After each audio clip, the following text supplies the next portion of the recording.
9 months after my wife's funeral, I was stunned to hear her familiar voice ordering food at a fast food restaurant.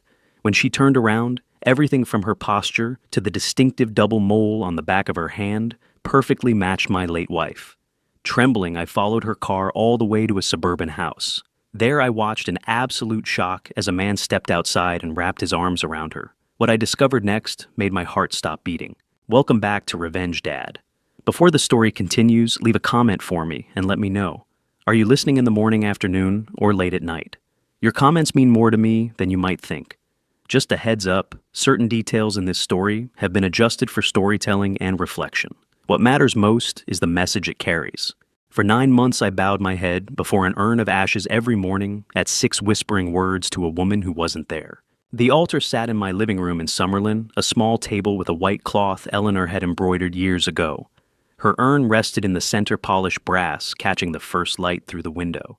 Beside it, a photograph Eleanor at 53, smiling in front of our first successful restoration project, a 1967 Mustang we'd sold for twice what I'd expected. Every morning, I lit the candle. Every morning, I spoke to her. Eleanor, I miss you. 3 words. The same 3 words for 270 days. I remembered the funeral like it was filmed through gauze. Arthur Pendleton's hand on my shoulder, heavy and warm, his voice low in my ear. She's at peace now, Raymond. She's at peace. Julia had sobbed so hard she couldn't stand leaning against the wall in her black dress. When I'd asked about opening the urn later, some part of me needed proof, needed to see Julia, had looked at me with red eyes and said, "It's better if we don't open it, Dad. Trust me." So I didn't. I trusted her. At 5:45, I locked my front door and drove through pre-dawn Las Vegas to Industrial Road, where I'd opened Vance Auto Repair and Restoration every morning at 6 for 34 years. The city looked different in that gray hour before sunrise, quieter, emptier, like the whole world was holding its breath. The shop sat between a tire distributor and a closed-down transmission place, a low building with garage bays and a small office I'd built with my own hands in 1991. I unlocked the front gate, then the main door, then flipped the lights. Fluorescent tubes buzzed to life, overhead, washing everything in cold white light. The smell hit me the way it always did. Engine oil, metal shavings, the particular sweetness of brake fluid, the ghost of old paint thinner. Familiar. Safe. For 34 years, this place had been my second language. Now, it was my only one. I moved through the shop like I was underwater. Checked the schedule Frank had written on the whiteboard. 3 restorations in progress, 2 tune-ups scheduled, 1 transmission rebuild. Walked past the 1972 Chevelle we'd been working on for 6 months, its engine partially disassembled on the workbench. Everything was exactly where it should be. Everything ran like clockwork, because I wasn't running it anymore. For 9 months, I'd let Frank Harrison manage everything. The books, the clients, the schedules, the invoices. I showed up, I turned wrenches, I went home. I didn't ask questions, I didn't check the accounts. I worked on the cars in front of me until my hands were black with grease, and my mind was too tired to think about the urn waiting in my living room. How long does grief last when you don't know it's built on lies? I didn't know the answer. I only knew that work was the one thing that still made sense. An engine either ran or it didn't. A transmission either shifted or it ground. There was no ambiguity in metal and oil, no room for the kind of emptiness that opened up in my chest every time I looked at Eleanor's photograph. I'd built this business from a $5,000 loan, and a dream about restoration work, about bringing broken things back to beauty. 34 years, hundreds of cars, thousands of parts cataloged and ordered and installed, a reputation in Las Vegas for quality work, for honest pricing, for treating classic cars like they deserve to be treated. Now I just move through it like a ghost. At 6:30, Frank Harrison walked into my small office corner carrying 2 cups of coffee. He was 72, with thick gray hair and hands that had turned wrenches almost as long as mine. He'd been with me for 18 years, the longest-serving mechanic I'd ever employed, the closest thing I had to a friend who wasn't family. He set 1 cup on my desk without speaking the way he did every morning. Careful, gentle, like approaching a wounded animal. "You sleep at all last night, Ray?" he asked. I picked up the coffee. It was already prepared the way I liked it, cream no sugar. "Same as always." "His shop's running fine," Frank said. "Don't worry about nothing." I nodded. He stood there for another moment, and I noticed what I'd been noticing for months, but hadn't had the energy to question the look in his eyes. Worried, watchful, the expression of someone who sees something wrong but doesn't know how to say it or doesn't want to say it, or has decided saying it would do more harm than good. It wasn't pity in his face. It wasn't sympathy. It was something closer to guilt. Thanks, Frank, I said. He nodded and walked back toward the workshop floor, his boots heavy on the concrete. A mechanic knows when something's broken, you either fix it or you learn to work around it. I'd been working around a hole in my chest for 9 months, and everyone around me had learned to work around me the same way. Don't ask too many questions. Don't push too hard. Don't make Ray think about what he's lost. But Frank's eyes held something I couldn't name. Not pity, not sympathy. Something deeper and more uncomfortable. The look of a man who knows a secret he wishes he didn't. I'd seen that look before. At the funeral, standing by Eleanor's closed casket, I'd caught glimpses of it on other faces. Julia's quick glances toward Arthur. Arthur's careful hand on my shoulder. The way people spoke in low voices and stopped talking when I came near. At the time, I'd been too deep in grief to wonder why. Too numb to ask questions. Too broken to see anything except the fact that Eleanor was gone, and I was alone, and nothing would ever be right again. But Frank had worn that same expression every single morning for 9 months. The look of a man who knows something is wrong, but has chosen silence over truth. I watched him walk back to the Chevelle, watched him pick up a socket wrench and lean over the engine. They watched him disappear into the work, the way I'd been disappearing into it for 270 days. By noon that day, I'd understand what Frank had been trying not to see. At noon, I told Frank I was going for lunch. He just nodded, that worried look still in his eyes. I heard my dead wife's voice ordering food at the counter 3 feet from where I stood. The fast food restaurant on East Flamingo Road was the same one I'd been going to for 15 years. I walked in, joined the line at the left counter, 6 people ahead of me. Then I heard her voice from the next counter over. No, that's not what I need. I asked for the grilled chicken, not fried. That tone, that particular edge of frustration Eleanor used when someone wasn't listening to her. I'd heard it 10,000 times in 34 years of marriage. The exact pitch, the exact rhythm. My hand froze on my wallet. Eleanor, I whispered. The woman was facing away from me, dark hair pulled back in a ponytail, medium height, blue jacket.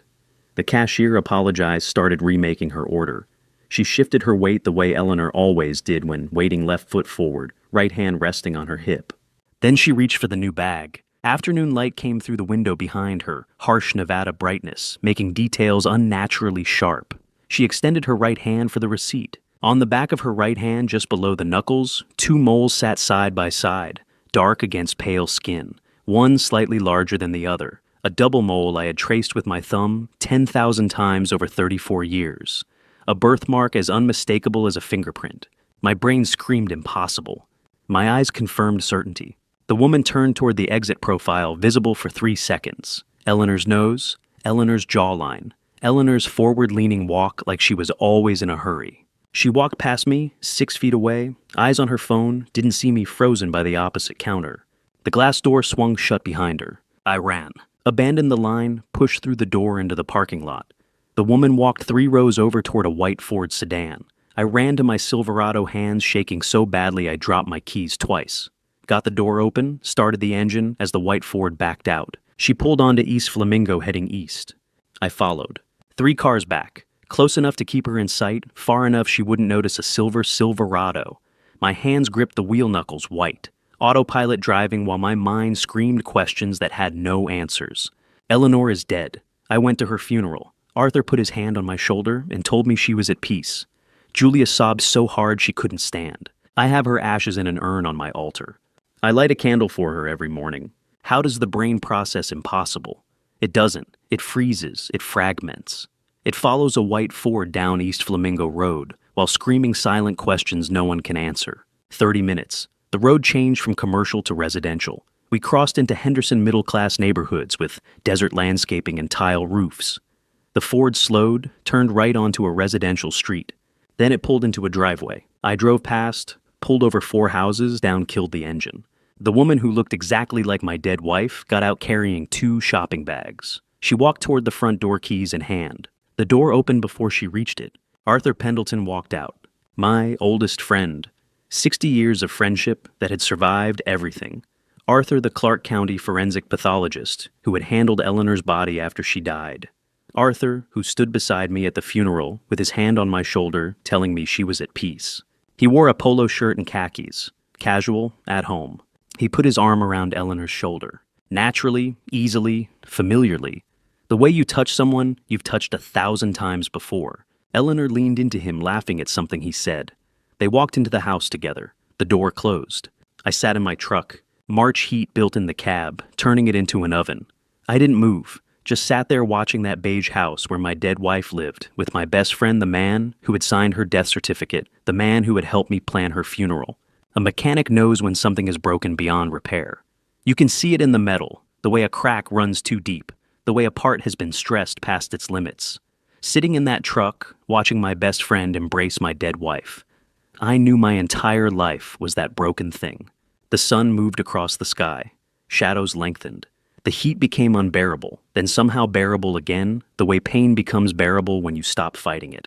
I sat there until sunset, painted the Henderson sky, orange and purple, until the engine ticked as it cooled, until two questions formed in my mind, with the cold precision of a man who has spent his life building things with his hands. If Eleanor is alive, who did I bury 9 months ago? And how long has Arthur known she wasn't in that coffin? I drove past my house without slowing down. I couldn't face that urn, not yet. Not with Eleanor alive in Henderson and Arthur's arm around her shoulder, and those two questions burning holes in my brain. The shop's accounting system loaded at 11:47 that night, blue glow filling the dark office, and with it came the third betrayal.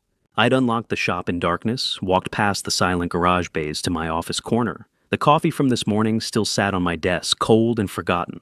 I didn't turn on the overhead lights, just the desk lamp, just the computer screen. I opened the accounting software for the first time since June 2024. 9 months. The month Eleanor died. The login credentials still worked. Password I'd created years ago.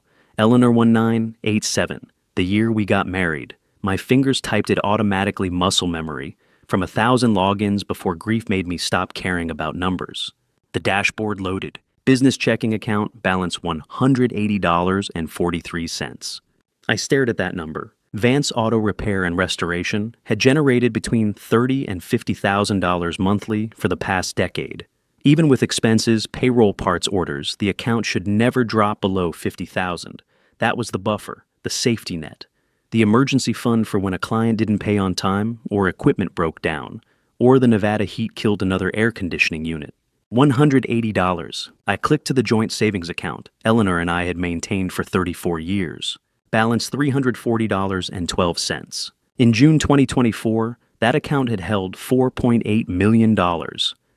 Our retirement, our security, money from selling the first 2 branch locations, from decades of careful saving, from the appreciation of Las Vegas real estate we'd invested in, back when the city was half the size it is now. It's $340. I clicked through the transaction history, months of transfers scrolling past, large amounts, regular withdrawals, money moving out in increments small enough not to trigger automatic bank alerts, but large enough to empty accounts in 9 months. Then I found the document, a PDF, attached to a transaction dated June 15, 2024, 5 days before Eleanor's funeral. Power of attorney. I clicked it open. Legal document, 3 pages dense text. Standard boilerplate language about capacity and authority and revocation. My eyes skipped to the relevant section. Raymond Vance hereby grants Julia Marie Vance daughter full power of attorney over all business assets, real estate holdings, financial accounts, and legal decisions regarding Vance Auto Repair and Restoration and all subsidiary holdings. This power extends to account transfers, property sales, contract negotiations, and business dissolution. Dated June 15, 2024. Signed by Raymond Vance, except I'd never signed it. I pulled open my desk drawer, found my spare checkbook, the one I kept for the rare times I wrote personal checks anymore. Flipped it open to a check I'd written 2 weeks ago for the electric bill. Held it under the desk lamp next to the PDF on the screen. My signature has a particular hook on the R, a way the tail of the E curves back under itself, a compression of the final letters when I'm writing fast. 34 years of signing checks and invoices and tax returns, the signature becomes as unique as a fingerprint. The signature on the power of attorney was close, very close. Someone had studied it, practiced it, gotten the major elements right. But the R was slightly too straight. The E didn't curve quite far enough, and the compression at the end was too deliberate, too careful. Forged. Someone had forged my signature 5 days before Eleanor's funeral, giving Julia complete control over everything I'd built. A mechanic trusts numbers because numbers don't lie the way people do. Numbers show what happened, when it happened, who made it happen. The numbers were showing me 9 months of theft while I knelt before an urn of lies. I clicked deeper into the branch records. North Las Vegas location. The second shop I'd opened in 1998 specializing in classic car restoration.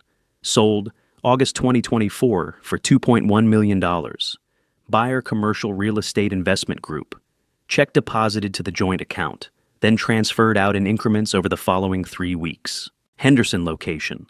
The third shop opened 2007, focusing on high-end European imports. Sold October 2024 for $1.9 million. Same pattern, deposit, incremental transfers, money disappearing like water through a cracked pipe. I opened the detailed transaction log. Joint savings account. June 2024, $4.8 million. Current balance, $340. Total.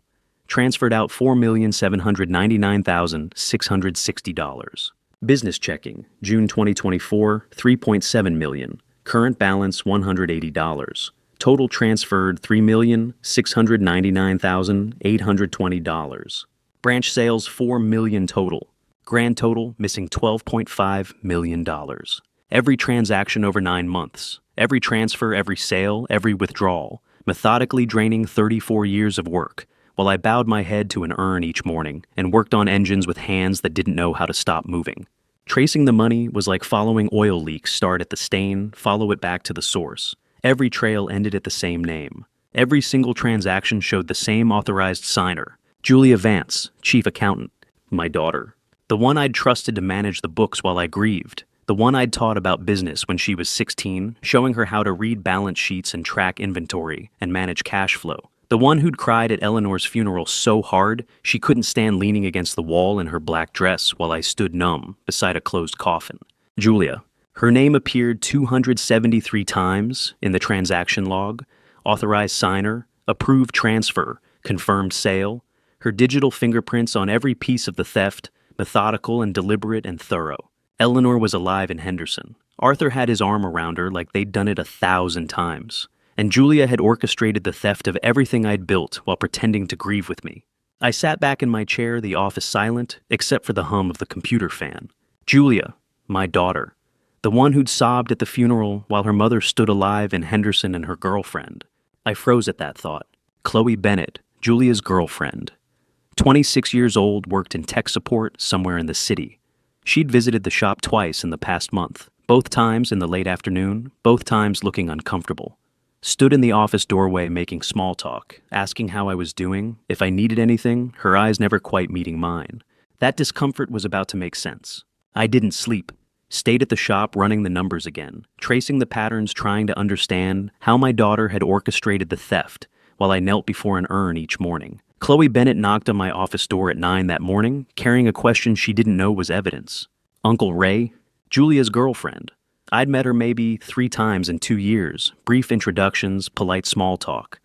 26 years old, worked in tech support, downtown, dark hair, usually in a ponytail, quiet presence that didn't demand attention.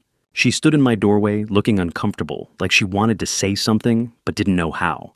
Come in, I said. She stepped inside, but didn't sit. Hands in her jacket pockets, eyes not quite meeting mine. Is something wrong? She asked. I know that's a weird question, but something feels off lately. I saw some things on Julia's computer at home. I wasn't snooping, I swear. Her email was open, and I saw international money transfer orders. I don't understand them, but the numbers seemed really big. What kind of orders? I kept my voice controlled, calm. To places like Paraguay, I think. Maybe other countries too. The amounts were in the millions. I tried to ask Julia once, but she got defensive and said it was business stuff I wouldn't understand. Paraguay. My hands stayed flat on the desk. Didn't betray the fact that this 26-year-old woman had just confirmed something I hadn't even known to look for. When did you see these? A few weeks ago? Maybe a month? I've been thinking about it ever since, wondering if I should say something. I didn't want to cause problems, but it felt wrong. You did the right thing coming here. Thank you. The relief on her face was immediate and genuine. She'd been carrying this weight not knowing what it meant, but feeling the wrongness of it. Thanks, Uncle Ray. I'll let you get back to work. She left, closing the door quietly. I sat alone, morning sun, coming through the window, showing every streak of dust in the air, and processed what I'd just been given. The innocent make the best witnesses because they don't know they're testifying. Chloe had handed me proof without understanding. She'd just confirmed my daughter was planning to disappear to South America. I turned back to the computer, opened the wire transfer records I'd been too focused on domestic accounts to check last night. There. I added them up. $3.2 million. Moved in careful increments over 7 months to an offshore account in a country with lax financial disclosure laws. Julia and Eleanor's escape plan. Take the money, fake a death, wait for grief to blind everyone, then disappear to South America where extradition is complicated and money talks louder than justice. I was still staring at the screen when Frank Harrison entered an hour later. He didn't knock, just walked in and closed the door with deliberate care that meant he'd been working up courage. He sat in the chair across from my desk without being asked, hands still black with grease from whatever engine he'd been working on. I saw things, Ray, he said, no preamble. Over these months, things that didn't sit right. What things? Julia. Late hours when she didn't need to be here. Phone calls behind closed doors, speaking so quiet I couldn't hear. Bringing strangers in to review shop files, said they were consultants, but for what? She changed vehicle registrations on 3 project cars last October, moved them to some LLC I'd never heard of. When I asked, she said, "You'd approved it." I didn't approve anything. I know that now. Frank's voice was rough. I thought something was wrong back then, too. But you were hurting so much, Ray. Every morning you came in looking like you hadn't slept. Every afternoon you worked until your hands bled. You were drowning in grief, and I thought if I brought you more problems, more questions. He stopped, rubbed his face with those greasy hands. I thought I was being kind. I thought I was protecting you. When does loyalty become complicity? When does protection become blindness? Frank thought he was being kind. Instead, he'd helped them steal 9 months I could have used to stop this. And that look, I said, every morning, the guilt in your eyes. I knew something was wrong. I just didn't know what. And I didn't want to hurt you more than you were already hurting. I looked at Frank, 72 years old, hands still black with grease from honest work eyes, full of regret. For silence he thought was kindness. Then I thought about Chloe walking out, relieved that someone had finally listened to her instinct. Everyone around me had pieces of the truth they were too afraid or too kind to speak. Frank saw Julia's suspicious behavior. Chloe saw the international transfers. Both sat on information that could have stopped this months ago, because they thought protecting me from pain was more important than protecting me from theft. I needed someone who dealt in truth professionally, someone who wouldn't shield me from it, someone who would follow every ugly thread no matter where it led. I needed a private investigator. That evening I stood before the altar and saw the urn not as sacred remains, but as evidence of a crime. The living room was dark except for the candle I'd lit this morning before going to the shop. It had burned down to a stub wax pooling at the base. Eleanor's photograph sat beside the urn, the way it had for 9 months, her face caught mid-smile in that moment I'd thought was real. I'd knelt here every morning at 6, lit the candle, whispered the same 3 words. Eleanor, I miss you. All of it performance. All of it worship to a lie. Arthur had stood beside me at the funeral with his hand on my shoulder, voice low and soothing, telling me Eleanor was at peace. He'd known she was alive. Probably helped plan it. Probably signed whatever death certificate needed.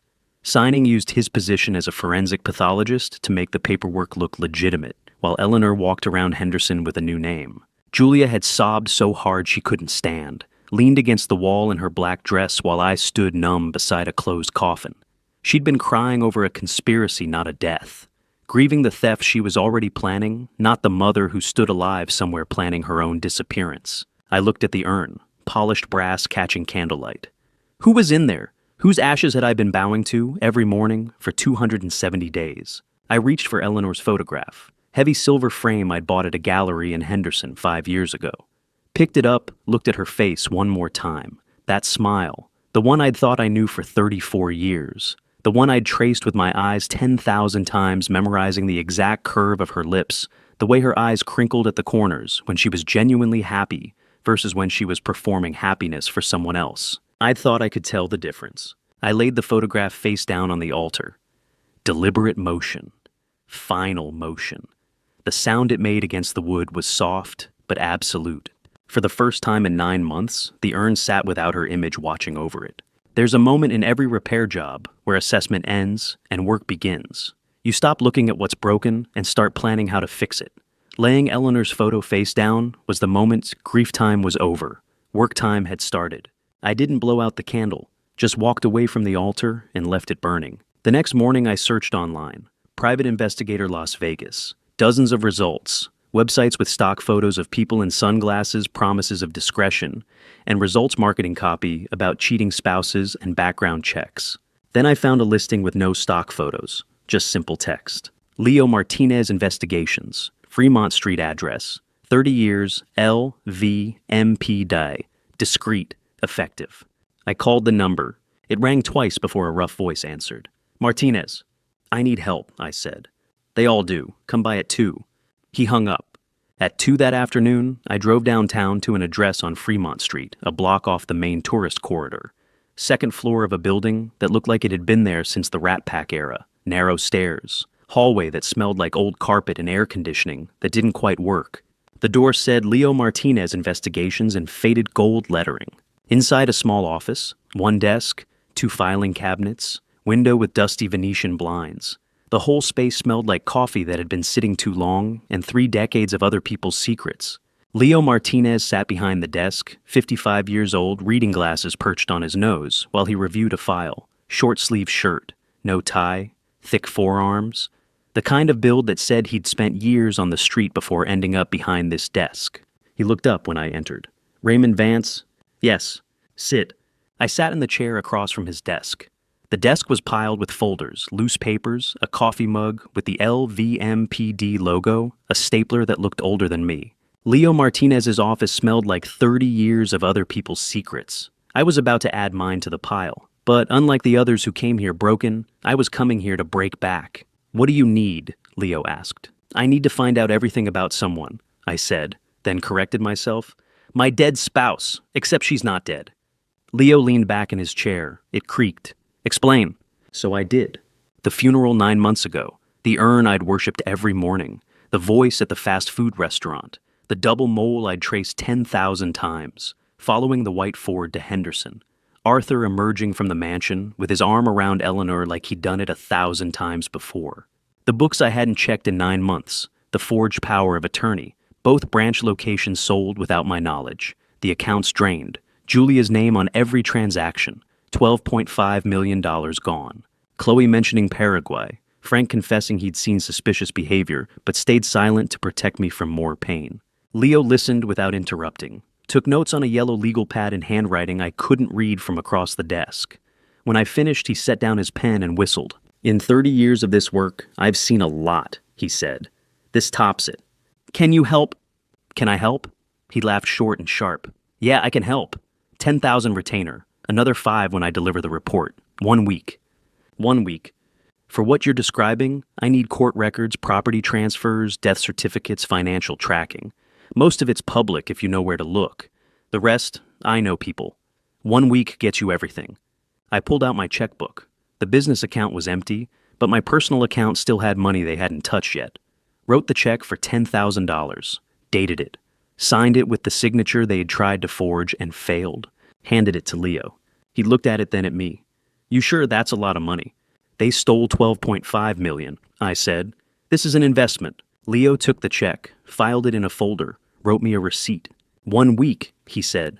I'll call when I have something. I left Leo's office at 2:47 that afternoon, with a receipt for $10,000 and 1 week marked on the calendar. For 9 months, I'd been a man worshipping ashes and mourning lies. Now, I was a man with a private investigator, a paper trail, and enough rage to see this through to the end. In 7 days, Leo would hand me a folder that would prove everything and reveal even worse than I'd imagined. 7 days later, I walked back into Leo's office at exactly 2 in the afternoon. The folder Leo handed me was 3 inches thick and held 3 separate felonies on the first page alone. He sat behind the same cluttered desk, same coffee-stained mug, same pile of files that probably never moved. But now he had my folder. Tan manila, thick enough that it had to be held with both hands labeled with a case number in black marker. Leo opened it methodically, careful, like a man who'd done this 1,000 times and knew exactly how to deliver information that would destroy someone's world. In 30 years of police work and 15 private, I've never documented anything quite like this, he said. Show me everything. He turned the folder so I could see. First page photographs, color prints, high resolution, time stamped. Eleanor walking into the Henderson mansion. Eleanor getting into the white Ford sedan. Eleanor shopping at a grocery store, pushing a cart wearing sunglasses and a blue jacket I'd never seen before.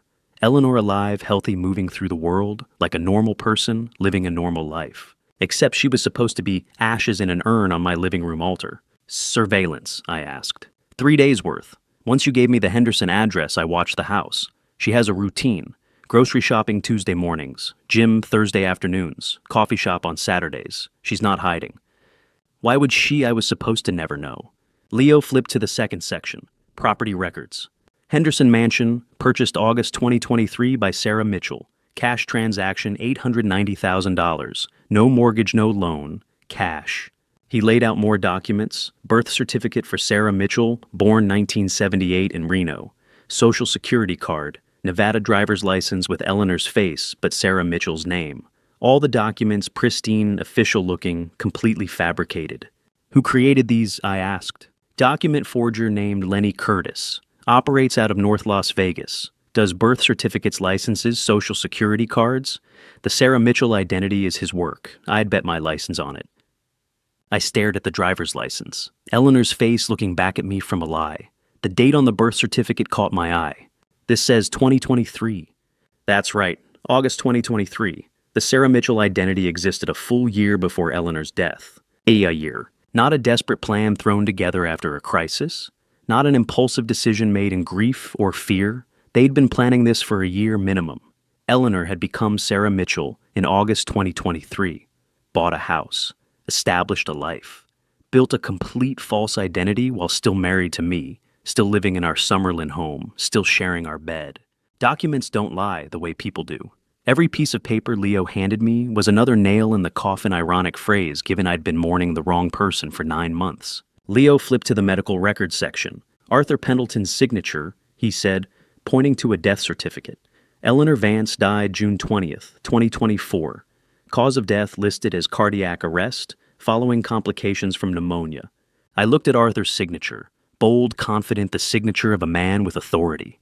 The same signature I'd seen on birthday cards and Christmas notes for 60 years of friendship. Emergency cremation authorization. Leo continued showing me another document. Signed same day. Cites risk of infectious disease requiring immediate disposal of remains. Clark County Medical Examiner rubber-stamped Arthur's recommendation without independent verification. Why? Because Arthur Pendleton is a senior forensic pathologist with 30 years of credibility. Nobody questions him. Emergency cremation bypasses standard protocols, and once the body's cremated, DNA verification becomes impossible. Arthur used his position, I said, not a question, a statement, perfectly. He knew exactly which rules to exploit and which officials would trust him without asking questions. Perfect crime from inside the system. Leo placed the final section on the desk. The woman who actually died, he said quietly. I looked down at the page.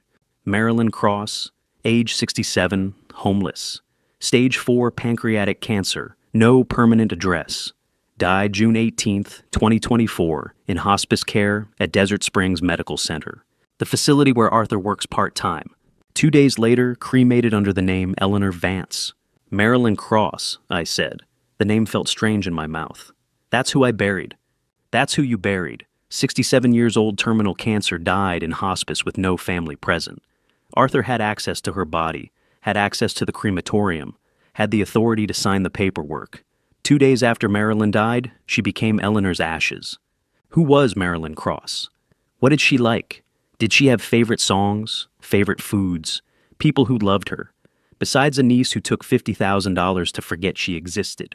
I'd been bowing to her ashes every morning, whispering to her, grieving for her without knowing her name.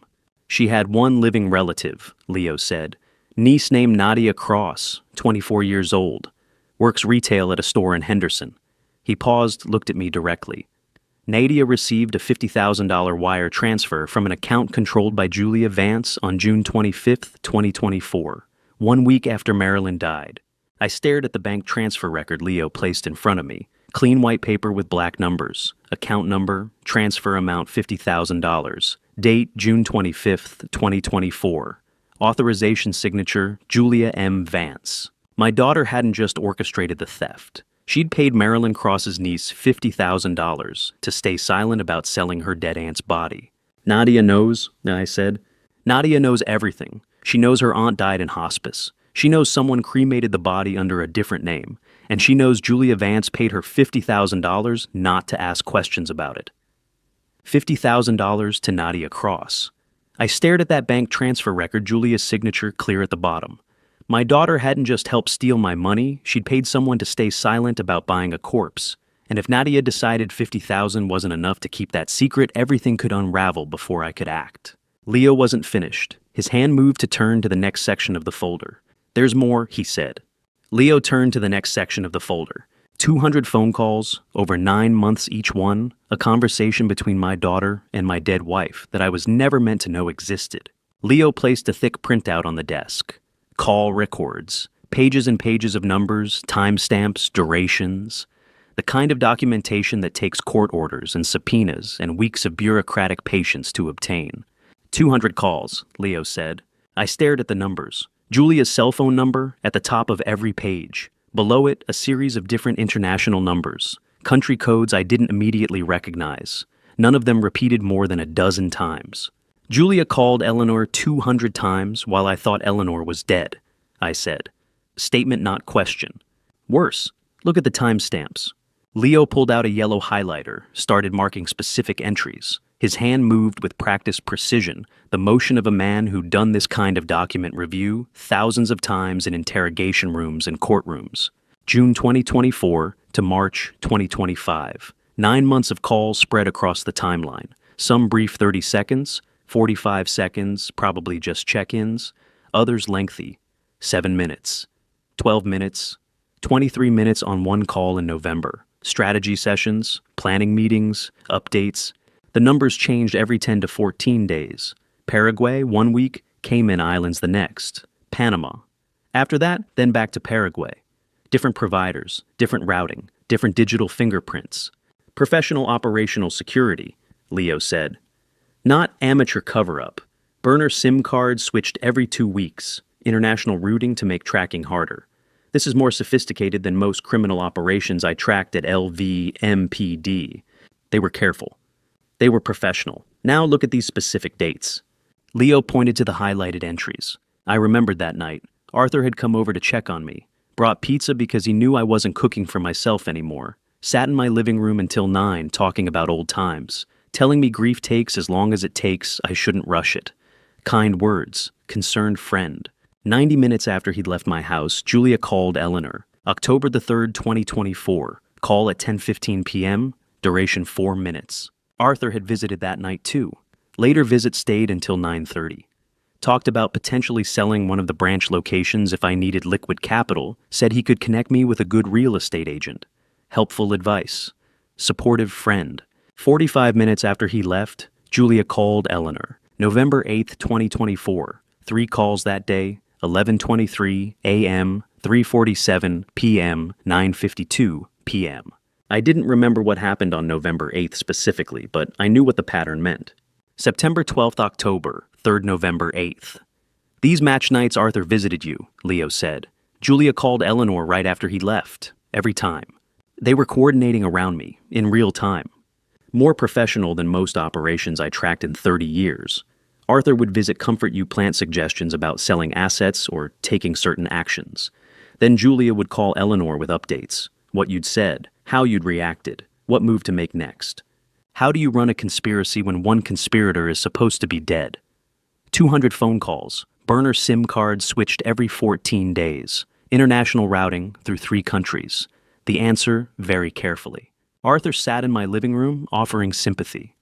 Julia worked in my shop office managing the books I couldn't bear to check. Eleanor waited in Henderson for updates, perfect triangulation, perfect manipulation. Each piece of the machine moving in synchronized precision while I knelt before an urn every morning. This wasn't improvised, I said. No, this was planned, executed, and maintained with military precision over 9 months. They didn't make mistakes. They coordinated every move. Leo flipped to the final page in the section. Different document, bank records. And last piece, he said, Paraguay. Banco Nacional del Paraguay, Asunción Branch. Account opened October 2024 under the name Sarah Eleanor Mitchell, not Sarah Mitchell. Sarah Eleanor Mitchell. Eleanor's legal alias with her middle name added. I scanned the account details, signatories, access rights, beneficiaries, Eleanor's name only, not Arthur's. 3.2 million, Leo said. Moved from Henderson accounts Julia helped drain, starting in October, small transfers every 2 weeks. 180,000, 220,000, 195,000. 6 months of systematic transfers totaling $3.2 million in Eleanor's private Paraguay account. Not Arthur's name, I said, understanding dawning cold and clear. She was going to disappear again. Leave him behind this time. You were the first target. Arthur was the second. A well-maintained machine runs on precision timing and coordinated parts. My family's conspiracy ran the same way Julia, calling Eleanor, while Arthur sat in my living room, each piece moving in perfect mechanical synchronization to drain my accounts and my life. But machines break when one part betrays another. Eleanor hadn't just stolen from me, she'd stolen from Arthur too, built an exit strategy to leave her second partner holding the bag when the authorities eventually came. Arthur thought they were in this together, thought they'd escape together, live together, share the money they'd stolen together. He didn't know about the Paraguay account. Leo would have found Arthur's name if he had access to it. Would have found joint signatures, shared beneficiaries, something connecting him to those transfers. But there was nothing. Just Eleanor's name, Eleanor's account, Eleanor's $3.2 million escape plan that didn't include the man who'd signed fraudulent death certificates and risked his career to help her fake her own death. Arthur doesn't know, I said. I'd bet my license he doesn't. If he did, he'd have protected himself better. Set up his own offshore accounts, created his own exit strategy. But I can't find anything under his name except his regular salary deposits and mortgage payments.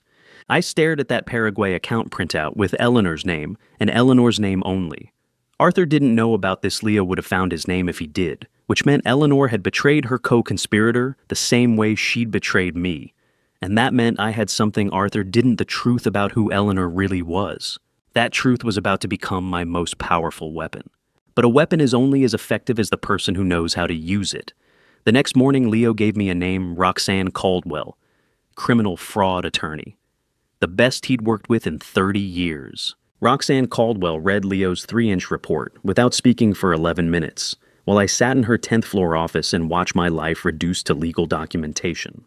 The office was downtown glass and steel, the kind of building that didn't exist when I'd opened my first auto shop in 1991. 10th floor, corner office with floor-to-ceiling windows overlooking Las Vegas, spreading out toward the mountains. The receptionist had shown me in with professional courtesy, offered coffee. I declined, gestured to the leather chair across from a desk that probably cost more than my first car. Roxanne Caldwell stood when I entered. 45 years old, gray suit, firm handshake, the kind of presence that said she'd stood in courtrooms and won. She took Leo's folder from my hands without small talk. Mr. Vance, Leo briefed me. Let me review his documentation. Take your time. She sat, opened the folder, started reading. I watched her face, looking for reaction, looking for something that would tell me what she was seeing in those pages. But there was nothing. Just professional assessment. Eyes moving across text, occasionally pausing to reread a section, making small notes in the margins with a pen. 11 minutes. I counted them on the clock mounted on the wall behind her desk. The second hand making its slow circles while Roxanne Caldwell read about Eleanor's false identity, Arthur's medical fraud, Julia's systematic theft, Marilyn Cross's body cremated under someone else's name. My family, my life, reduced to pages in a folder. Finally, she closed it, placed it on the desk between us, looked at me directly. 3 trials worth of charges, she said. Minimum. 3. Eleanor for identity fraud, conspiracy to commit fraud wire fraud for the international transfers. Arthur for medical record, falsification, fraudulent death certification, conspiracy. Julia for embezzlement, forgery, wire fraud, conspiracy. She said it like a grocery list. Calm, professional, each charge another item to check off. Combined federal and state charges could mean 15 to 20 years prison time for Eleanor alone. Arthur faces mandatory medical license revocation plus 10 to 15 years. Julia, given her age and cooperation potential, possibly 8 to 12. 15 years, 20 years. Numbers that meant the rest of Eleanor's life. Numbers that meant Julia would be in her 50s when she got out. What do you need from me? I asked. Direct evidence. Leo's report is excellent. I've worked with him before his documentation holds up in court. But defense attorneys will challenge chain of custody question. His investigative methods create reasonable doubt about circumstantial connections. So the folder isn't enough.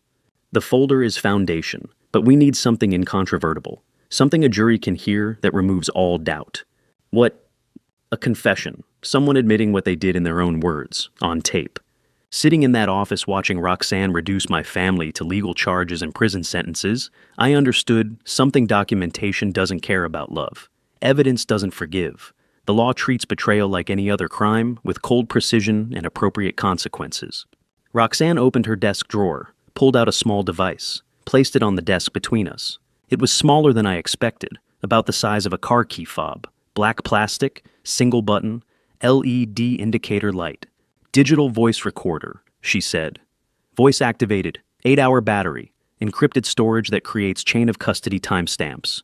Admissible in Nevada courts with single-party consent. Single-party consent.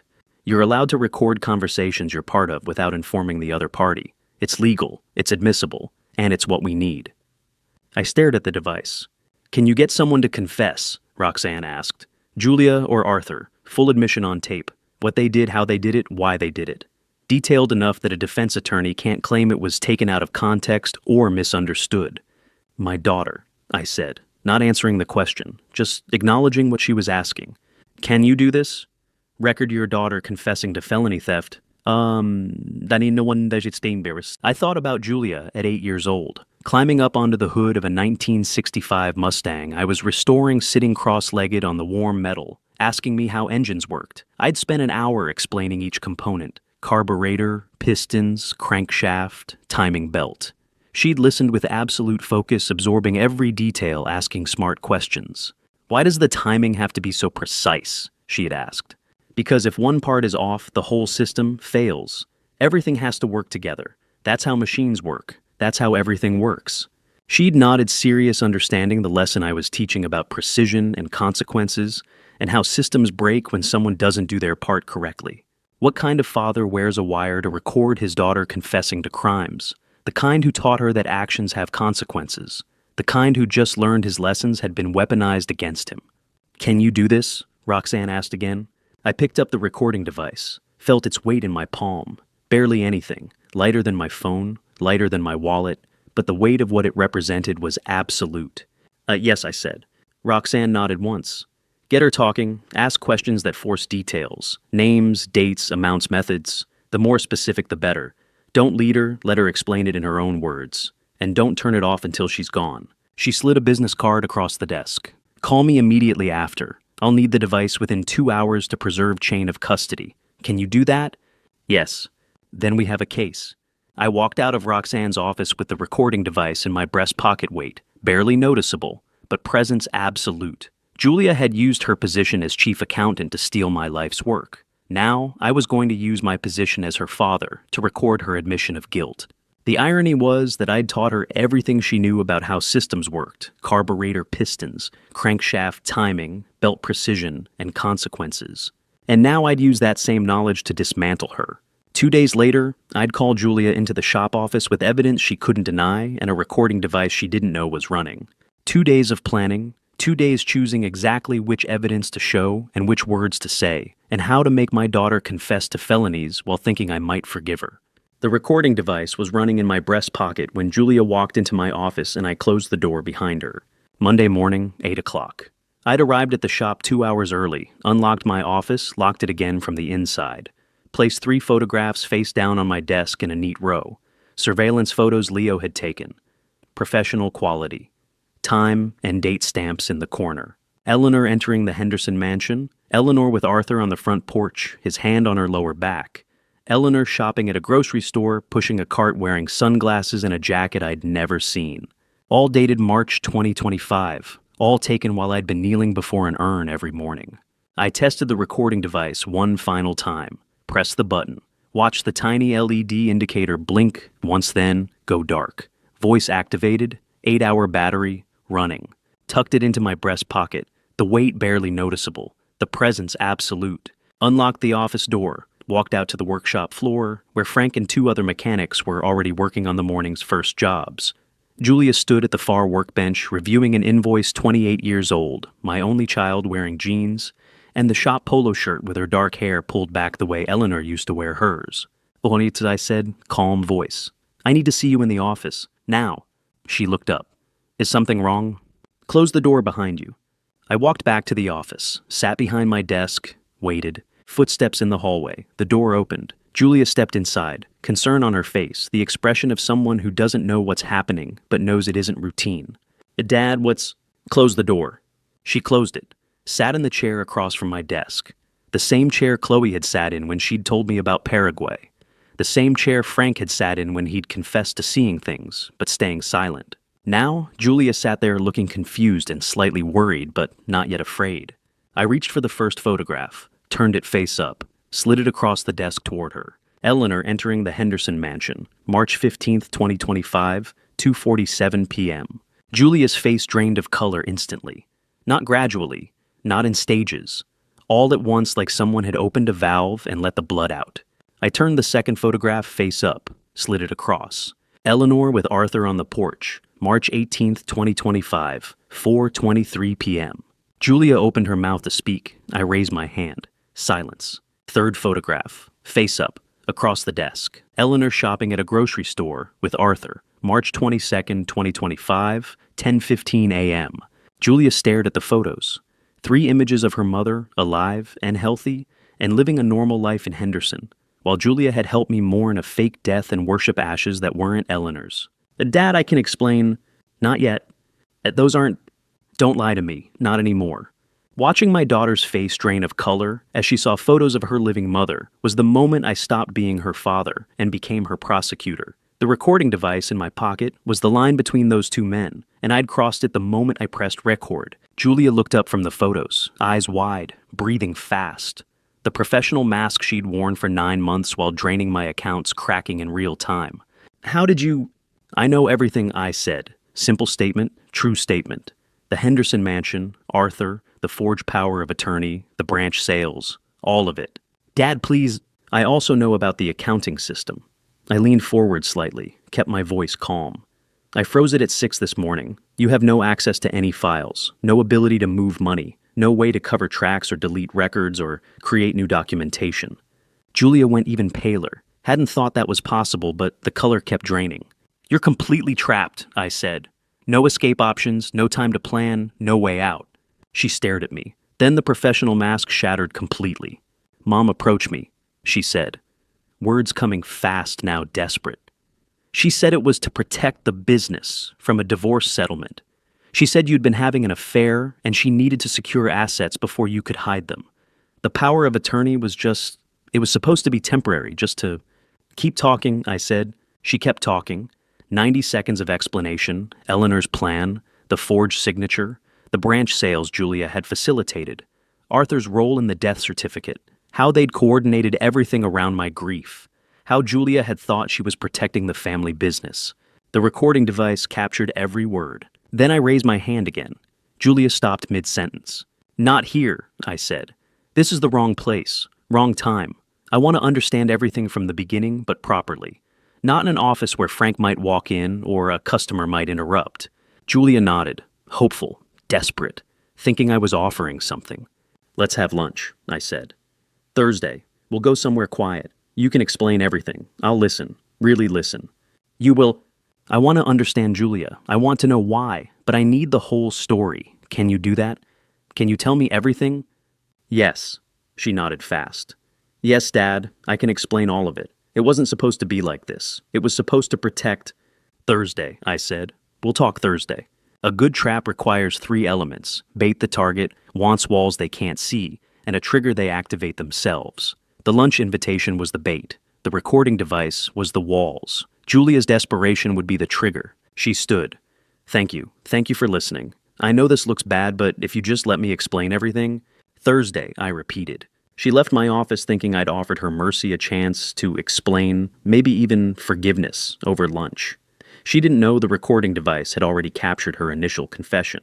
She didn't know Thursday's lunch would finish what Monday's confrontation started. And she definitely didn't know that the father she thought might forgive her had already given all the evidence to a prosecutor who wouldn't. Thursday at the steakhouse, I'd get everything I needed to destroy her. Thursday arrived. I reached the steakhouse 45 minutes early, chose the corner booth, tested the recording device one final time, while Julia crossed the restaurant parking lot, believing I might forgive her. The place was upscale. Strip location, white tablecloths and leather booths, and prices that made you think twice before ordering. I'd requested the quiet corner away from the kitchen noise and the main dining traffic. Sat facing the door so I could watch her arrive. Pressed the button on the recording device.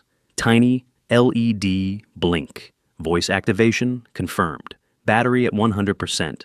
Encrypted storage ready. Tucked it back into my breast pocket. Ordered coffee when the server came. Declined the menu. Said I was waiting for someone. Julia arrived at 12:10. Navy blazer over a white blouse. Careful makeup. Hair pulled back professionally. She dressed for this like it was an important business meeting, trying to look respectful and competent and worthy of a second chance all at once. She crossed the restaurant, saw me in the corner. Booth managed a small, uncertain smile. Sat across from me. Ordered water when the server appeared. Looked at me with hope and terror in equal measure. "Dad, thank you for order first," I said, neutral tone. "Then we talk." She ordered the salmon. I ordered the ribeye neither of us would touch. The server left menus and promised to return with bread. Julia folded her hands on the white tablecloth, waiting. "I want to understand everything," I said. "From the very beginning. Every detail. No interruptions. Just tell me what happened and why." She took a breath, started talking. 3 years ago, she'd noticed Eleanor's credit card statements. 2 sets. One for the bills, I saw one she kept hidden. Julia had confronted her. Eleanor had admitted everything: the relationship with Arthur, the plan to leave, the certainty that Nevada divorce law would destroy me. "She said the business had more debts than you'd told me," Julia said. "Said if you divorced her creditors would take everything. She convinced me that helping her secure assets was the only way to protect you." The recording device captured every word. "The power of attorney. How many times did you practice my signature?" 2 weeks. Julia was crying now, tears running down her careful makeup. "Every night, until it looked exactly right. I'm sorry, Dad. I'm so sorry." She explained the rest. North Las Vegas branch sold August 2024 for $2.1 million. Henderson branch, October, for $1.9 million. Real estate agent Victor Brennan had no idea the sales weren't authorized. Money deposited into the joint accounts, then transferred out in increments small enough not to trigger automatic alerts. 200 phone calls to Eleanor using burner SIM cards switched every 2 weeks. International routing through Paraguay, Cayman Islands, Panama. Professional operational security Julia had researched online, implemented herself. Payment to Nadia Cross. $50,000 wire, transfer 1 week after Marilyn's death. Julia had found Nadia through Arthur, convinced her the money was life insurance settlement, no questions needed. The recording device doesn't understand that the voice confessing to felonies belongs to someone you've loved for 28 years. It just captures frequencies and converts them to evidence. That's what I'd become too, a machine converting my daughter's words into her own destruction. "There's something else," Julia said quietly. "Something Mom told me that made me afraid to say no to her." "What?" "Her first marriage, to Richard Anderson. He died in 1980. Car accident, they said. But Mom told me once when she was drunk that it wasn't an accident, that Richard had threatened to leave her and take everything, and she couldn't let that happen." I stared at my daughter across the white tablecloth. "She killed him." "I don't know. Maybe she was just talking, but the way she said it, I was scared, Dad. Scared that if you found out the truth and tried to divorce her, she might. I thought if I helped her leave quietly, you'd be safe." The server brought our steaks, set them down, asked if we needed anything else. We both shook our heads. Julia kept talking, every detail, every transaction, every lie she'd told me over 9 months while I'd mourned. How Arthur had coordinated visits to my house, with Julia's phone calls to Eleanor reporting what I'd said, how I'd reacted, what move to make next. How Julia had genuinely believed she was protecting me right up until Monday morning when I'd showed her those photographs and she'd realized Eleanor had lied about everything. "Can we fix this, Dad?" Her voice broke. "Is there a way to make it right? I'll give back everything. I'll testify against Mom and Arthur. I'll do whatever it takes. Just please tell me there's a way to fix this." I sat silent for a moment, looked at my daughter, 28 years old, tears streaming, genuinely believing I might forgive her, genuinely believing she'd been protecting me, genuinely broken. I thought about 8-year-old Julia sitting on a Mustang hood, asking how engines worked. Can you love someone and destroy them at the same time? Yes, you can sit across a table, watch them cry, feel your heart break for them, and still let the recorder run. That's what justice requires. That's what I'd learned. I love you, I said clearly, for the recording, for her, for myself. That hasn't changed, but what you just said, every word was recorded. Julia didn't understand. What? I reached into my breast pocket, pulled out the recording device, placed it on the white tablecloth between our untouched steaks. Everything. The device was in my pocket the whole time. I watched her face change. Hope to confusion to understanding to horror, all in the space of 3 seconds. She stood, legs shaking so badly she had to grab the table for balance. Left without her purse. Came back 30 seconds later, grabbed it without looking at me, left again. I sat there with cold coffee and 2 untouched steaks, the recording device on the white tablecloth, like evidence of a crime we'd both just committed. She'd confessed to theft and fraud and conspiracy. I'd committed the betrayal of recording my daughter's desperate confession while pretending I might forgive her. Julia left the steakhouse shaking so badly she could barely walk. I sat there with cold coffee and 2 untouched steaks, the recording device on the white tablecloth, between us like a grenade with the pin pulled. Roxanne would have her confession by evening, and I would have to live with the fact that I had chosen evidence over my daughter. But the evidence was only as good as the legal strategy to use it, and that meant turning Julia's confession into leverage against Eleanor and Arthur. Monday morning, 3 days after the steakhouse. My email dinged at 9 with a message from Leo, subject line reading, "Supplemental evidence critical." I opened it. Victor Brennan, 52 years old, Henderson real estate agent. Leo's report identified him as the agent who had handled the Sarah Mitchell mansion, purchased back in August 2023. The all-cash transaction. $890,000. What made this critical, Victor had kept everything, every document, every signature Sarah Mitchell had made during the purchase. Purchase agreement, title transfer, closing documents, escrow papers, 23 separate documents each bearing Sarah Mitchell's signature in multiple locations. Leo had arranged the handwriting analysis, sent copies of Sarah Mitchell's signatures, alongside Eleanor Vance's known signature samples from shop documents I'd signed over the years, invoices, contracts, tax returns. The analysis came back 97% certainty match. Sarah Mitchell and Eleanor Vance were the same person proven by handwriting that couldn't lie the way people could. My phone rang. Roxanne, "You got Leo's email?" she asked. "Just read it." "This is it, Ray. Handwriting evidence locks the identity fraud charge. Combined with Julia's confession, the death certificate fraud, the financial records, we have everything we need for prosecution. When do we move? I'm drafting the filing documents now. Travel ban for Julia, asset freeze for all 3 conspirators, protective orders for remaining shop property. We can file by end of week." "How long until—" I stopped mid-sentence, looked out my office window at the parking lot. Frank Harrison was driving past in a blue Ford F-150. One of the shop's service trucks we used for parts runs and delivery. I'd bought it 2 years ago, used it myself half the time. Except the license plates were wrong. Not the commercial fleet plates I remembered. Regular Nevada plates I didn't recognize. Ray, Roxanne's voice in my ear. "You still there? I'll call you back." I hung up, walked out of the office, across the workshop floor, out into the parking lot where Frank was climbing out of the F-150. "Frank," I said, "those plates on the truck, they're different." He looked uncomfortable, the same look he'd worn for months when he knew something was wrong but didn't want to say it. "Julia had me swap them last week," he said. Said something about registration updates. When last week, Thursday I think, maybe Friday, she said it was routine.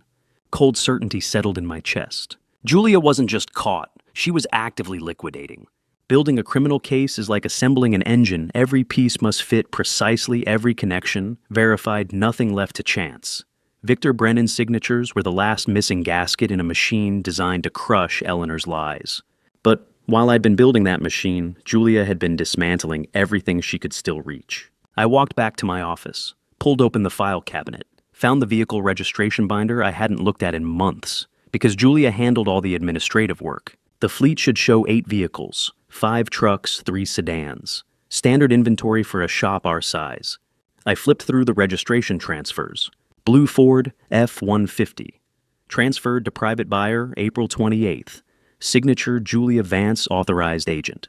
Red Chevrolet Silverado. Transferred to private buyer April 30th. Signature Julia Vance, authorized agent. White Dodge Ram, transferred to private buyer May 2nd, 3 days ago. Signature Julia Vance, authorized agent. 3 vehicles, gone in the past week. Before I reveal exactly how much money Julia had drained in those final days, are you still with me? Comment A, if you think Ray should have moved faster, or B, if gathering all the evidence was the right call, and tell me why in 5 to 10 words. Please note, what follows contains some recreated details for narrative impact. I calculated the approximate value. The F-150, maybe $30,000. The Silverado, $28,000. The Ram, $27,000. $85,000 in assets liquidated, while I'd been methodically gathering evidence and recording confessions. Each transfer showed Julia Vance's signature as authorized agent. Each one used the forged power of attorney she'd admitted to creating. Each one was another felony committed in the week between our office confrontation and this moment. I'd spent weeks gathering evidence while Julia spent those same weeks selling off everything I hadn't already lost. Methodical versus desperate, but desperate moves faster, and I was running out of assets to recover. I called Roxanne back. 3 vehicles, I said when she answered. Gone in the past week, $85,000. Silence on the line. Julia's signature is on every transfer, I continued. Using the forged power of attorney, she's disposing of everything she can reach before you freeze the assets. I'll file the travel ban and asset freeze this afternoon. Emergency motion? Not this afternoon, now. She's liquidating everything. By end of week, there might not be anything left to freeze.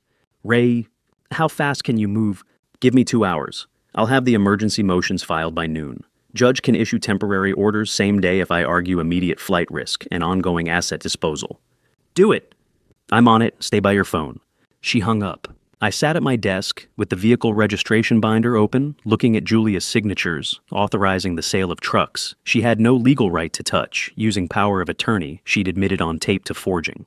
My phone rang again. Leo's number. What now? I answered.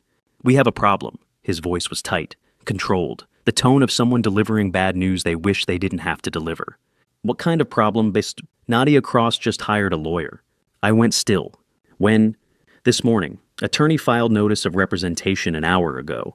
Nadia's claiming she was coerced into accepting the $50,000, that she didn't understand what it was, for that she wants to cooperate with authorities in exchange for immunity. She's going to talk. Looks that way, and if she talks to the wrong people before we move, Eleanor and Arthur will know we're coming. Roxanne had promised emergency filings by end-of-day travel ban for Julia, asset freeze for all 3 conspirators' protective orders for remaining shop property. But as I hung up with Leo, I understood something with cold certainty. We'd run out of time to be methodical. If Nadia talked before we moved, everything could unravel from the inside. Leo's voice was still in my ear when I understood how fast this was about to happen. We had 24 hours before Nadia Cross's lawyer convinced her to cooperate with authorities, and once she talked, Eleanor would activate the Paraguay escape plan. Nadia hired Gregory Moss, Leo said. His voice had that tight control that meant he was delivering the worst possible news in the calmest possible way. Criminal defense attorney specializing in immunity deals. He's good, really good. And he's already filed notice of representation. When does he advise her to talk? Could be today, could be tomorrow. But he'll tell her the same thing every defense attorney tells. Paid witnesses cooperate early. Get immunity, avoid prosecution. Once Nadia gives her statement to the district attorney, the DA has to contact Eleanor and Arthur with questions about the $50,000 payment and Marilyn's body. And once they know they're exposed, Eleanor wires the remaining Paraguay money and disappears within hours. Arthur starts destroying whatever evidence he can still reach. Your window to confront them is closing faster than we planned. I looked at the vehicle registration binder still open on my desk. 3 trucks sold in the past week, Julia liquidating assets in real time while I'd been methodically building a case. How fast can we move? I asked. That's not my call, that's Roxanne's. But Ray, if we're going to do this, we need to do it now. Not Friday, not next week. Now. I hung up and drove straight to Roxanne's office. Arrived at 11, walked past the receptionist who waved me through like she'd been expecting me. Found Roxanne in the conference room with Leo, already there, his laptop open, a map of the Henderson area spread across the table. Roxanne stood at the whiteboard, writing a timeline in neat block letters. Asset freeze filing 2 p.m. today. Travel ban filing 3 p.m. today. Emergency judge approval 5 p.m. today. Confrontation tomorrow 9 a.m. Tomorrow, I said, not Friday. Tomorrow morning. Roxanne turned from the whiteboard. Not Friday as we originally planned. Tomorrow before Eleanor or Arthur know the legal net has closed. What about the filings? I file emergency motions this afternoon. Asset freeze for all 3 conspirators, travel ban for Julia, protective orders for remaining shop property. Judge Coleman owes me a favor, he'll sign by 5. By the time you knock on Eleanor's door tomorrow morning, her accounts are frozen, and Julia can't leave Nevada. Leo pointed to the map. Henderson residential area. A red X marked the beige mansion where Eleanor lived with Arthur. I've documented all exits, Leo said. Front door back, sliding glass door, side gate to the driveway. Adjacent properties here and here. Best approach is straight to the front door, 9 a.m., when they're likely both home. I'll be parked 3 houses down, with camera and telephoto lens documenting everything. In case they react violently, Roxanne added, or attempt to flee. Leo captures it, and I have law enforcement on standby with arrest warrants ready to execute. How do you compress a week of preparation into 24 hours? You don't. You trust that the evidence you've already gathered is enough, and accept that hesitation now means losing everything to a woman who's already disappeared once. Walk me through the sequence, I said. Roxanne turned back to the whiteboard, drew a timeline arrow. Asset freeze activates at 6 a.m. tomorrow. Simultaneous across all accounts, Eleanor's, Arthur's, Julia's, and every account Leo identified in the Paraguay transfers. Eleanor won't be able to wire money, withdraw cash, or access anything. She's financially frozen. Travel ban goes into effect same time. Julia's passport is flagged. If she tries to leave Nevada, TSA stops her at the airport. If she tries to drive across state lines, any traffic stop triggers an alert. And then I show up at Eleanor's door. At 9 a.m., you have all the evidence, surveillance photos, bank records, Julia's recorded confession, Victor Brennan's handwriting analysis. You confront Eleanor and Arthur with everything. Make it clear you know about Marilyn Cross, the forged death certificate, the Paraguay account, all of it. What if Eleanor tries to leave? She can't. Her accounts are frozen, her passport is flagged, and Leo will be outside documenting everything. You just need to get her confession on record. Leo looked up from the map. I'll have audio recording equipment in the car. If you can get them talking outside where I can capture it, that's bonus evidence. But the main goal is confrontation, documentation, and containment. Containment, I repeated. Making sure they understand there's no escape, Roxanne said. No Paraguay, no new identities, no disappearing again. The walls are closing, and you're the one showing them exactly how trapped they are. I looked at the timeline on the whiteboard. 24 hours from this moment to tomorrow morning. 1 day to prepare for confronting my wife of 34 years and my best friend of 60 years, with evidence that would send them both to prison. Am I ready for this? I asked. Roxanne looked at me directly. You've been ready since the day you saw her at that restaurant. She was right. The moment I'd heard Eleanor's voice ordering food at that counter, the moment I'd seen the double mole on her right hand, the moment I'd followed the white Ford to Henderson and watched Arthur embrace her on the porch, that was when this became inevitable. Everything since then had just been gathering the tools I needed to dismantle their lies. A mechanic knows when you're racing against time, precision matters more than perfection. Every bolt tightened correctly, every connection verified, every system tested but fast. Tomorrow, I'd dismantle Eleanor's lies the same way under pressure with no room for mistakes. Asset freeze at 6 a.m. tomorrow, Roxanne said. Travel ban simultaneous. You confront at 9. Leo documents from outside. I'm on standby with law enforcement. Any questions? No. Then get some rest tonight. Tomorrow is going to be the hardest day you've had in a long time. I almost laughed. Rest. As if I could sleep knowing that in less than 24 hours, I'd be standing on Eleanor's doorstep with evidence of our daughter's confession and Arthur's medical fraud and Marilyn Cross's stolen identity. I left Roxanne's office at noon with a map of Henderson, a timeline measured in hours instead of days, and the knowledge that by tomorrow evening, either Eleanor would be in custody or she'd be in Paraguay beyond reach of American law. The machine was ready. The plan was set. All that remained was the execution and one sleepless night before I confronted my wife and my best friend with evidence of their conspiracy. That night, I wouldn't sleep at all. That night, I didn't sleep at all. Gave up trying around 2 in the morning. How do you sleep the night before you walk into a house and destroy everyone you've ever loved? I sat at the bedroom window, watching Las Vegas spread out in the distance, a grid of lights against black desert. Our house in Summerlin sat high enough that on clear nights you could see the strip glowing on the horizon like a distant fire. 34 years with Eleanor. 34 years of marriage can't all be lies. I'd spent weeks believing it could, that every moment, every word, every touch had been calculated performance. But sitting there at 2 in the morning, I knew that wasn't possible. Some of it had to be real. Her laugh at dinner parties when someone told a joke that caught her off guard. The way she'd touch my shoulder passing behind me in the kitchen, casual affection that required no audience. The tears when my father died, the way she'd held me while I tried not to break. The pride in her eyes when we signed the papers on our first branch location, genuine excitement about what we were building together. Those moments couldn't all have been performance. No one sustains that level of acting for 3 decades. Some of the love had to be real, or she couldn't have made the lies work so well, which somehow made the betrayal harder, not easier. Real love twisted into a weapon is worse than love that was never there at all. I shifted my focus to Arthur. 60 years. We'd met in elementary school, worked on our first cars together in his father's garage when we were 16, double dated in high school. He'd been my best man at the wedding, stood beside me at my father's funeral, hand on my shoulder, the same way he'd stand at Eleanor's fake funeral 30 years later. Every memory I had of Arthur was now contaminated by the knowledge that he'd been sleeping with my wife for 2 decades, that he'd signed fraudulent death certificates, that he'd planned her escape while comforting me through grief he'd manufactured. 60 years of friendship. How much of it was real? How much was him waiting for the moment when Eleanor would finally be willing to leave?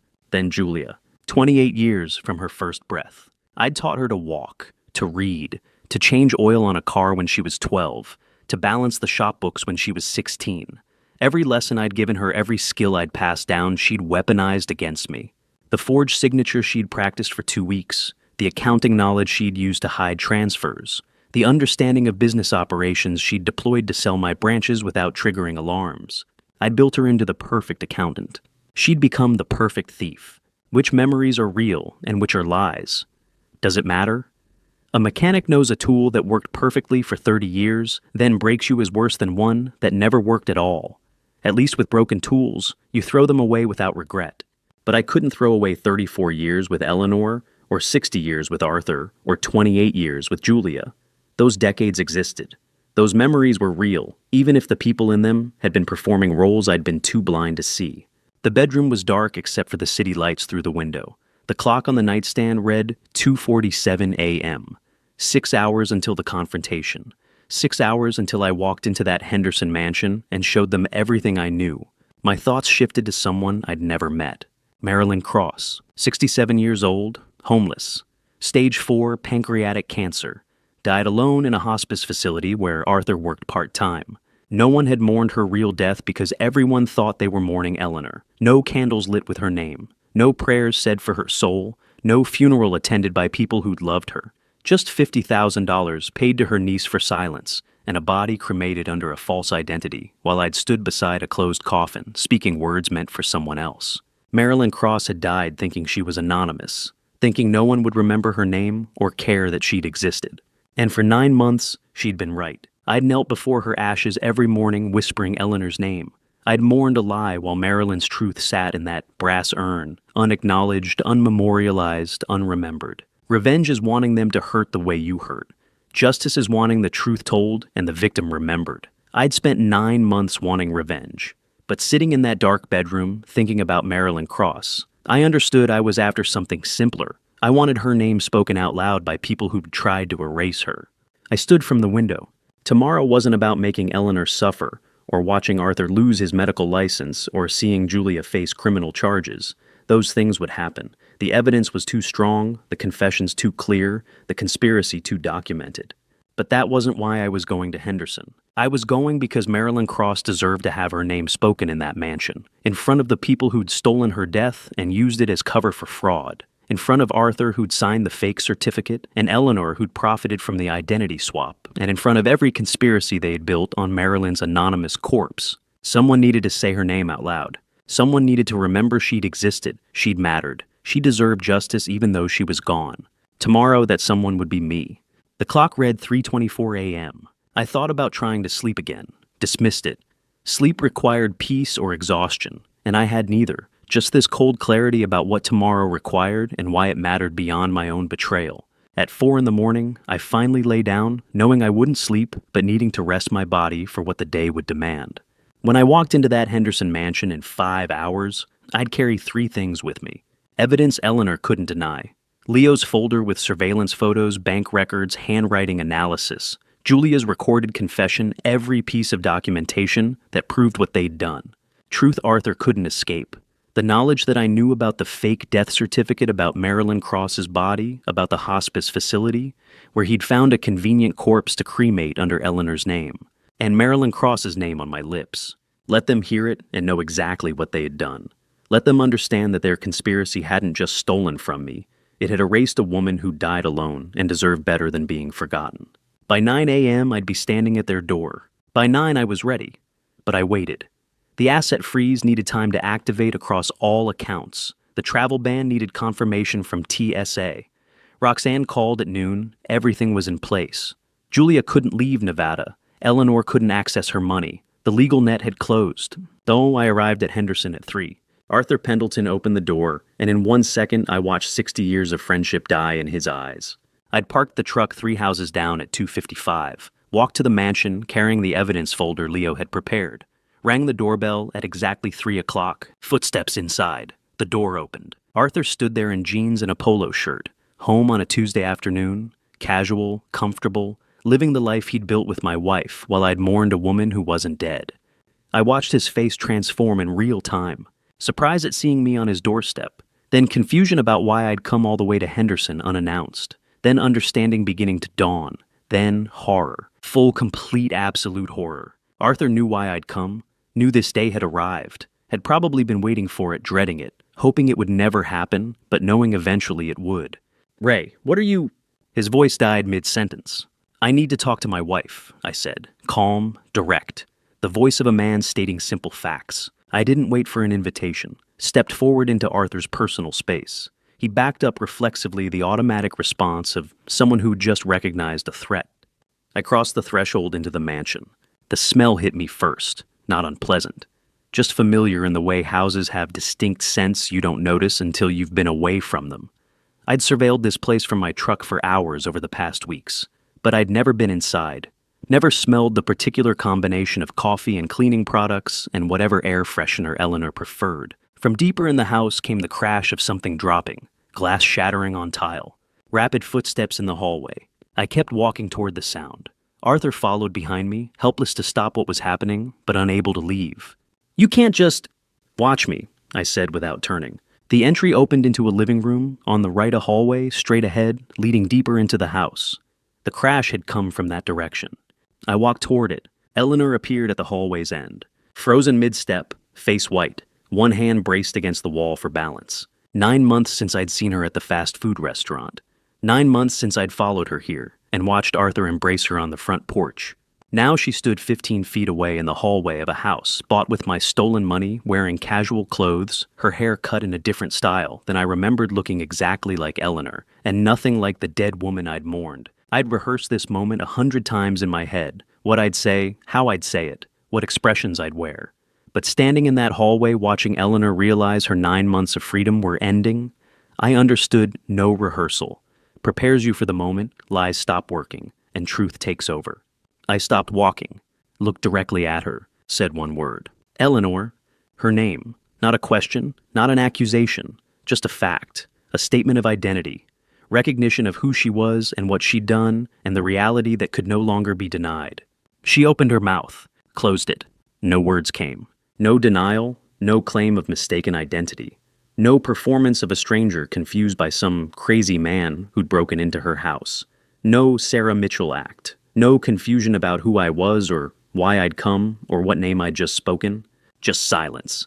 And truth hanging in the air between us like something physical you could reach out and touch. Arthur stood behind me, breathing hard. I could hear it in the quiet, the ragged sound of a man whose carefully constructed lie had just collapsed around him.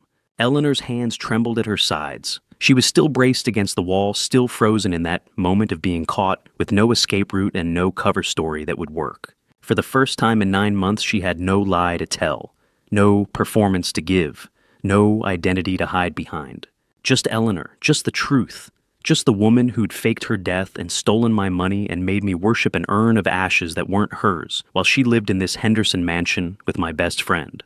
What does truth look like when it finally arrives? Like a woman standing in a hallway unable to speak, like silence where lies used to live, like the moment between lightning and thunder when everything waits for the sound that must come. I didn't move closer, didn't need to. The evidence folder was in my hand, unopened, still carrying everything I'd gathered over weeks of investigation, surveillance photos, bank records, Julia's confession handwriting analysis, Leo's documentation of every lie. But I didn't need to open it yet, because Eleanor's silence was its own confession. The way she stood there unable to deny who she was, the way her hands shook, the way she looked at me with something that might have been fear or guilt or just the recognition that the game was over and she'd lost. No more Sarah Mitchell, no more fake death. No more Paraguay escape plan. Just Eleanor Vance standing in a hallway she had bought, with stolen money caught by the husband she'd tried to erase. Arthur broke the silence first. Ray, listen. No, I said, still calm, still controlled. You listen, both of you. I looked from Eleanor to Arthur and back again. I know everything, every detail, every lie, every dollar, every document, and I have evidence you can't deny. Eleanor's face somehow went even paler. Eleanor stood in that hallway looking at me, the husband she'd made worship an urn of fake ashes for 9 months, while she lived in this mansion with my best friend and spent my stolen money. She couldn't speak, couldn't deny, couldn't run.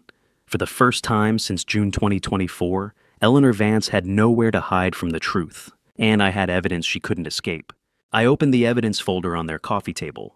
Document by document, I dismantled their conspiracy on the surface of their own furniture, while they stood watching and calculated how to survive. Living room, I said. Eleanor and Arthur followed me like condemned prisoners walking to execution. Slow steps, bodies tense, already knowing what came next, but unable to stop it.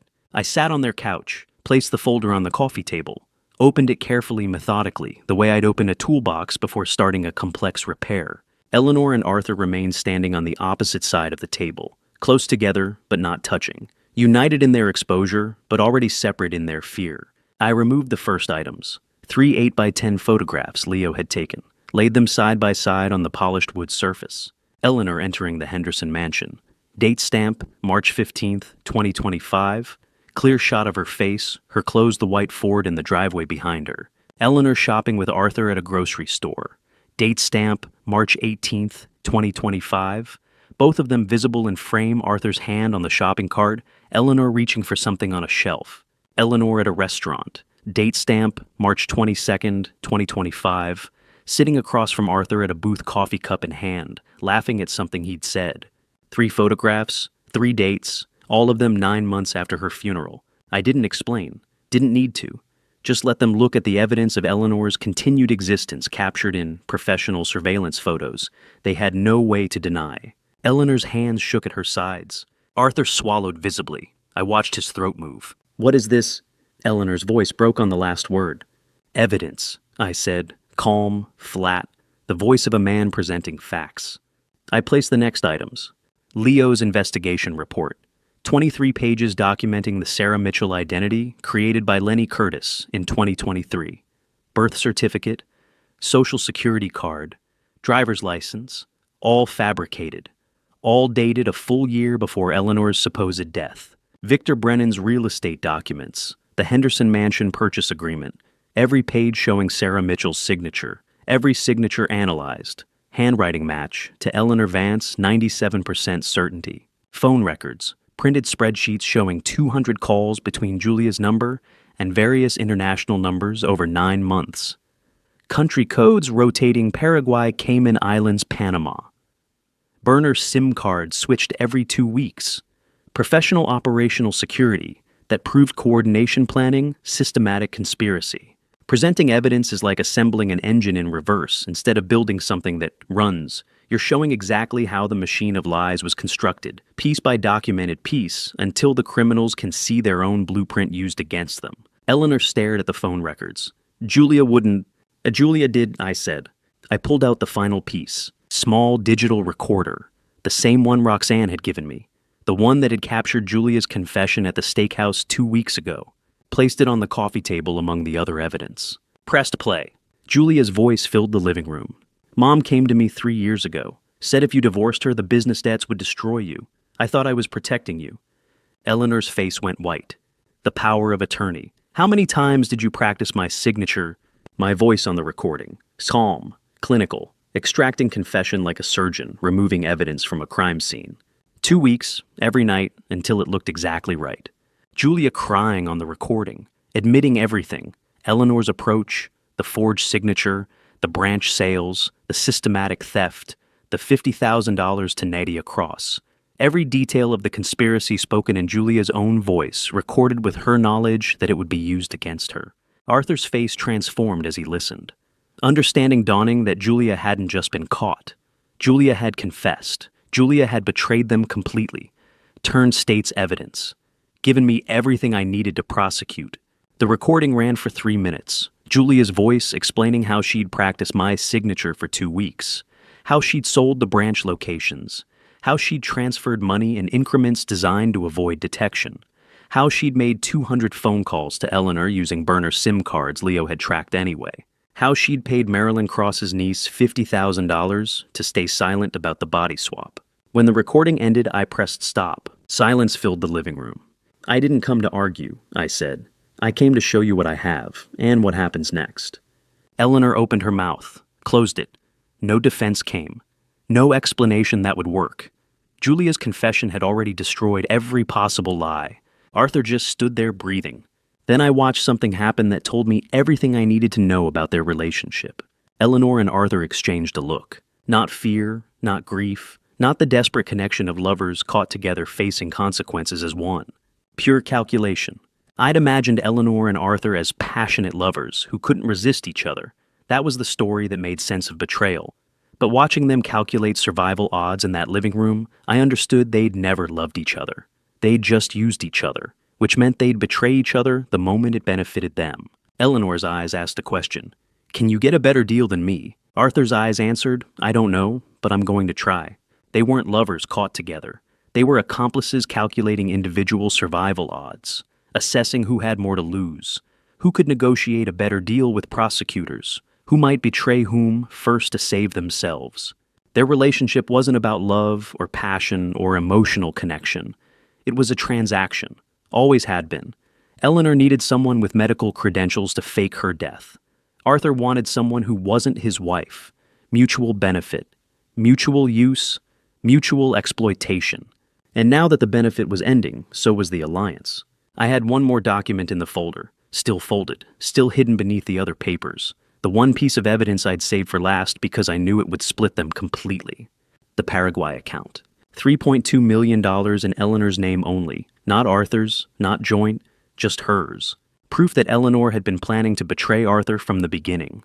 Planning to take the money and disappear to South America while Arthur stayed behind to face American prosecutors alone. I watched them standing on opposite sides of the coffee table, evidence spread between them like landmines, already calculating individual escape routes instead of defending together as partners. They didn't know I had one more document in that folder, the one that would prove Eleanor had been planning to betray Arthur from the beginning. The Paraguay account would destroy whatever fragile alliance remained. I reached into the folder one last time.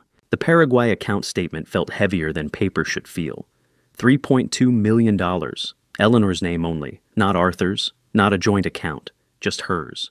I placed it on the coffee table next to the other evidence and watched Eleanor's face drain of color. Arthur picked up the document, read it once, then again, his eyes moving across the text processing what he was seeing. Account number, bank name, Banco Nacional del Paraguay, Asunción Branch. Account holder, Sarah Eleanor Mitchell. Balance $3,200,000. No second name, no joint ownership, no Arthur Pendleton anywhere on the page. When Arthur looked up at Eleanor, I heard him speak in a voice I'd never heard before. Sarah? Eleanor froze. That's what you told me your real name was, Sarah? His voice was different. Not the Arthur I'd known for 60 years. Not the compassionate doctor who'd comforted me at my father's funeral. Not the friend who'd stood beside me at my wedding. This was someone else. Someone cold. Someone who just discovered he'd been used. Arthur, Eleanor started. $3.2 million in your name. Only your name. I can explain. Were you planning to leave me here? Arthur's voice rose. To disappear to Paraguay while I stayed in Nevada to face the prosecutors alone, Eleanor opened her mouth, closed it, opened it again. It wasn't like that, she said finally. Then what was it like? Tell me what this account was for, if not a solo escape plan. Insurance, Eleanor said, in case something went wrong. Insurance? Arthur laughed, sharp, bitter. Insurance for you, not for us. For you. You don't understand. I understand perfectly. You were going to take the money and run, leave me to sign the fake medical records, leave me to lose my license, leave me to go to prison while you lived in South America with millions of dollars I helped you steal. The grandfather clock in the corner ticked through the silence. 43 seconds. I counted each one. Outside Henderson's landscaping crew trimmed hedges with electric shears, a distant mechanical buzz that made the silence in this room feel even heavier.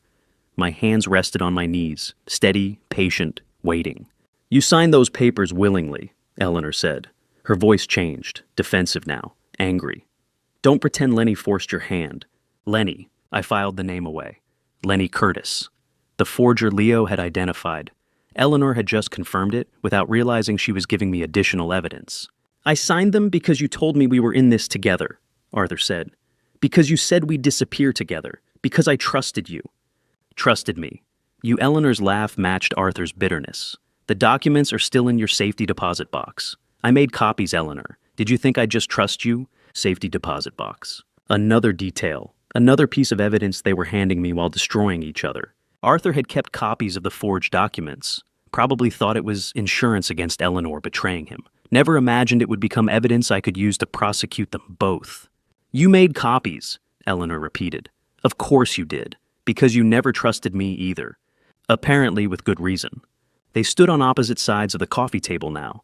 Evidence scattered between them. Photographs, bank records, phone logs, Julia's recorded confession.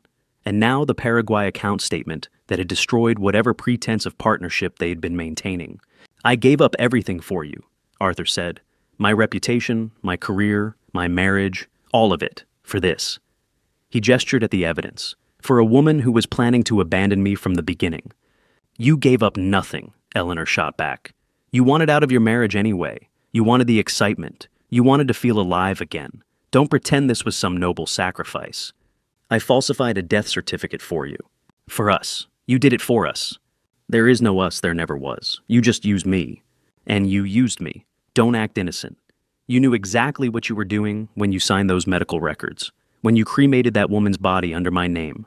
When you helped me drain Ray's accounts. Marilyn Cross. They still hadn't said her name, still referred to her as that woman, like she'd been a convenient prop, instead of a person who died alone and deserved better than being erased. I'd built a financial empire on reading people, 37 years watching clients across negotiating tables, learning when confidence was real and when it was performance. Eleanor and Arthur were performing now, but not for me. They'd forgotten I was in the room. Two people who'd planned everything down to the smallest detail, now tearing their own conspiracy apart, because neither had truly trusted the other. I didn't need to say a word. I just needed to let them talk. The recorder in my breast pocket captured every accusation, every admission, every detail they revealed, while trying to hurt each other more than they hurt themselves. 17 minutes. I timed it by the grandfather clock in the corner. 17 minutes of Eleanor and Arthur systematically dismantling the lies they had built together. 17 minutes of mutual accusations that confirmed everything I'd already documented and added details I hadn't known. Lenny Curtis, the forger who'd created the fake documents. Safety deposit box, where Arthur had kept copies of the forged papers. Paraguay account. Eleanor's solo escape plan that proved she'd never intended to share the stolen money. Marilyn Cross's body, used and discarded and still unnamed by the people who had stolen her death.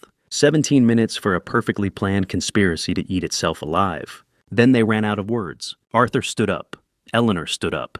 They stared at each other across my coffee table like strangers who just discovered they'd been living parallel lives instead of a shared one.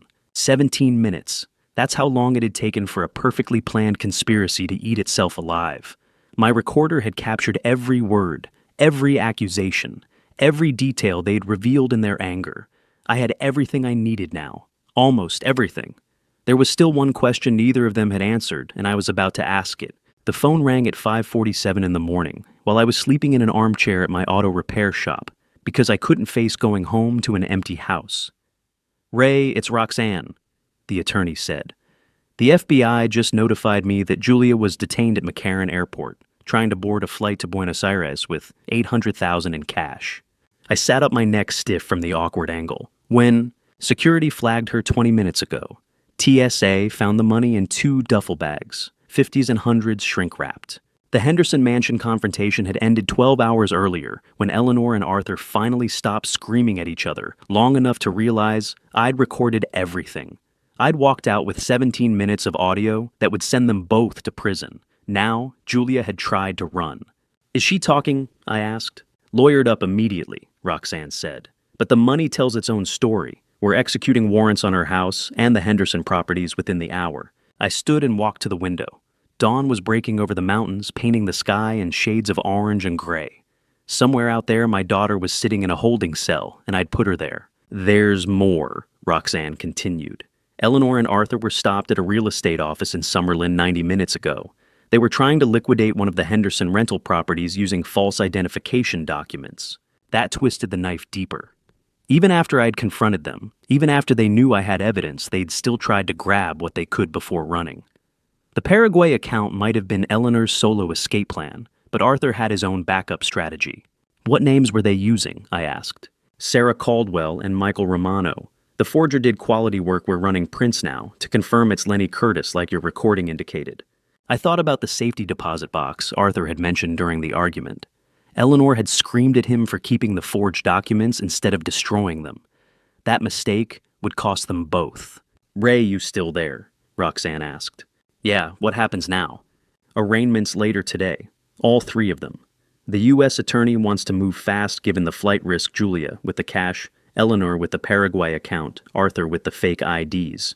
You'll need to give a formal statement this afternoon." The door chimed. Frank stepped inside, 2 coffee cups in his hands. "I heard the news," he said, simply handing me one. "Thought you might need this." We sat on the old bench near the hydraulic lift. Frank didn't fill the quiet with useless words, that's why I'd always valued him. He just sat there drinking his coffee, being present. "I destroyed my family," I finally said. Frank turned to look at me. His expression was serious the way it got when he was about to say something he'd thought through carefully.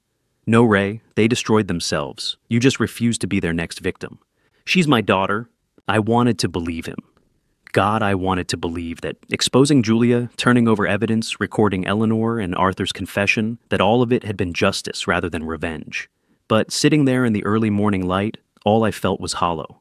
"The Paraguay account had $3.2 million in it," I said.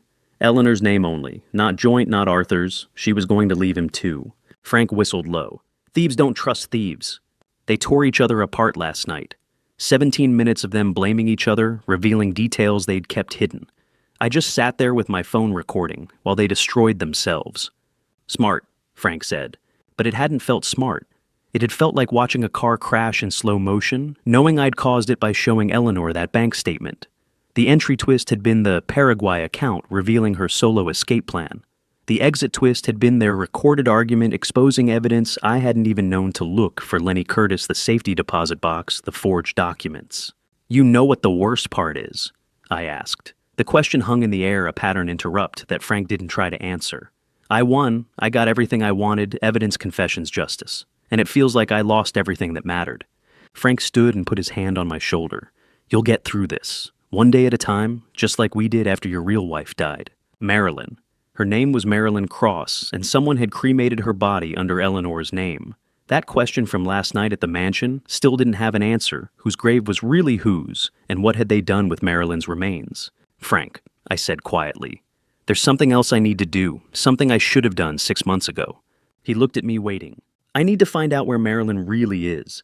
I sat down heavily at my kitchen table. The morning sun coming through the window felt too bright.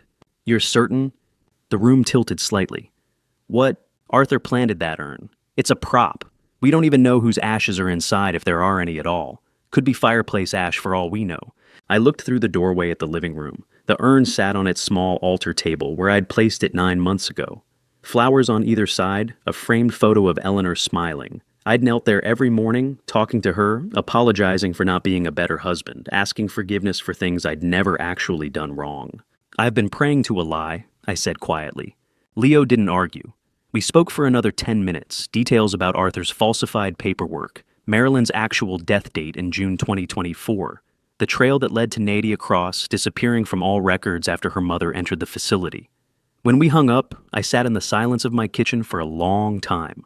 Then I walked into the living room and stood before the altar. The urn was brass expensive looking, with Eleanor's name engraved on a small plaque. I'd chosen it from a catalog Arthur had provided, picked out the flowers for the service, written a eulogy for a woman who was alive and counting stolen money.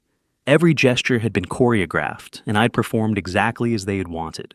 I reached out and lifted the urn. It was heavier than I expected, cold metal in my hands, smooth and impersonal. I carried it to the coffee table and set it down, then removed the flowers, the photo, and the small altar cloth. The space on the table looked empty now. No one was worshipped here anymore. That afternoon, I met Victor Brennan at a downtown cafe he'd suggested.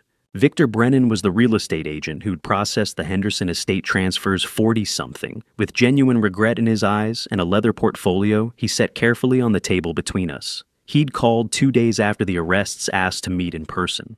I had no idea what they were doing, he said, sliding the folder across to me. These are all the transaction records, everything I have. Property transfers, title searches, escrow documents. I opened the folder. Page after page of Eleanor and Arthur's shell game, moving Henderson's properties through fake entities laundering money, through rental income, building their escape fund, one transaction at a time. You didn't know, I said. That matters. I should have asked more questions. Victor's handshake when we'd met had been firm, honest, nothing like Arthur's soft-palmed grip at the funeral. The fees were good. I didn't look past them. You're looking now? He nodded. The FBI already has copies, but I wanted you to have them too. You deserve to know someone chose your side. I'd knelt before that urn every morning for 9 months, speaking to ashes that were never Eleanor's. But sitting across from Victor Brennan, a stranger with no obligation except his own conscience, I felt something shift. Not everyone had betrayed me. Not everyone was complicit. 2 days later, Chloe Bennett showed up at my auto shop. Chloe Bennett stood in my workshop doorway at 26 years old, Julia's ex-girlfriend, with nothing to gain by being here except a clear conscience. I recognized her from photos Julia had shown me before I knew my daughter was a thief, when I'd thought maybe she'd found someone decent. Julia and I are done, Chloe said without preamble. I should have said something months ago. Frank had stepped away to give us privacy, but I could feel him hovering near the office protective. You don't owe me anything, I said. What they did to you was wrong. Her voice was steady, clear. I knew Julia was hiding money. I didn't know how much or where it came from, but I knew, and I didn't ask. That makes me complicit. You're not. I should have been braver. She met my eyes. The FBI contacted me last week. I told them everything I knew. I'll testify voluntarily if they need me. You need to know someone chose your side. The same words Victor had used. When did doing the right thing become so rare that a 26-year-old stranger felt like a miracle? That evening, I stood in my living room with the urn on my coffee table. The brass caught the sunset coming through the window, turning it almost golden. Inside might be ash, might be nothing, might be someone I'd never met. It didn't matter anymore. What mattered was the woman whose name had been stolen, whose daughter had been erased, whose existence Arthur had tried to delete completely. Marilyn Cross, I said aloud to the empty room. I will find out what flowers you liked. My voice sounded strange speaking to a stranger, but it felt more honest than the months I'd spent talking to Eleanor's ghost. You deserve better than being erased, better than having some imposter steal your name, your husband, your whole life. I touched the urn gently. I'll make sure someone remembers your real name. I'll place a proper tombstone, and I'll find your daughter Nadia wherever Arthur hid her. 2 people with no family obligation, Victor and Chloe, had chosen integrity over convenience. They'd restored something I'd thought was gone forever, the belief that human decency still existed somewhere in the world. I made that promise to Marilyn Cross standing in my living room with an urn full of lies on my coffee table. Finding out what flowers she liked would mean tracking down her daughter Nadia, the one person Arthur had erased even more thoroughly than Marilyn herself. And I knew exactly where to start looking. I found Nadia Cross through Leo's records living in Reno, under her married name. She agreed to meet after the trial. First, though, I had to sit through what came next. My daughter stood in Clark County District Court on a September morning and agreed to testify against the people she'd conspired with to destroy me. Judge Margaret Holbrook presided with steel gray hair and 30 years on the bench reading every scheme Las Vegas could produce. She looked at Julia, over reading glasses, her expression neutral, but her eyes sharp. "Ms. Vance, do you understand the terms of this plea agreement?" the judge asked. "You will provide full testimony and evidence against Eleanor Vance and Arthur Pendleton in exchange for a reduced sentence on charges of wire fraud, conspiracy, and money laundering?" "I do, Your Honor," Julia said. Her voice was steady, professional. She didn't look at me. "And you accept these terms voluntarily?" "I do." The court accepts the plea. Julia sat down at the defense table. Eleanor and Arthur sat at their own table, 15 feet away, both in dark suits, both staring straight ahead. My daughter had just agreed to help convict the people who'd helped her steal from me. One betrayal stacked on another, and I sat in the gallery watching it all play out like a stranger's story.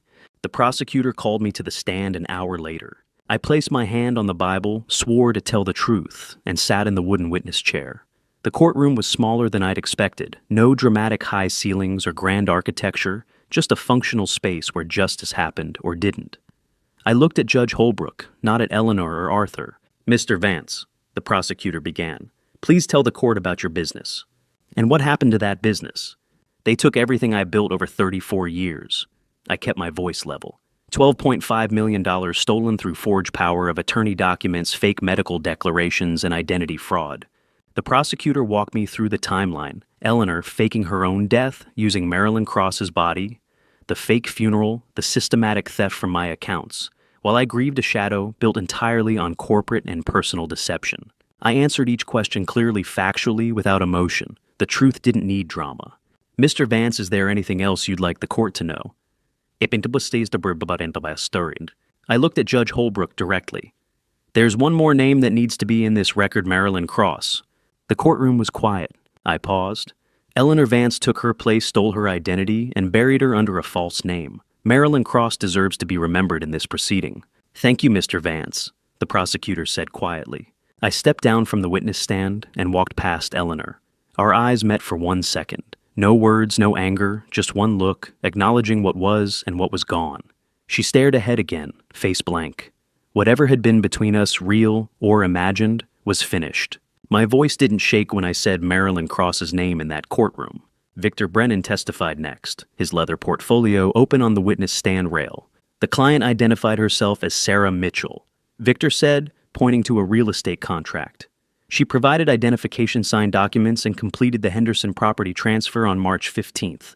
The prosecutor held up a comparison document. "Do these signatures match?" "Yes, these signatures match the forged documents already in evidence." "And when did you learn the identity was false?" "When Mr. Vance contacted me after the arrests. I had no idea until then." Victor's voice carried genuine remorse. "I should have verified more thoroughly." Eleanor's attorney didn't cross-examine. What could he ask?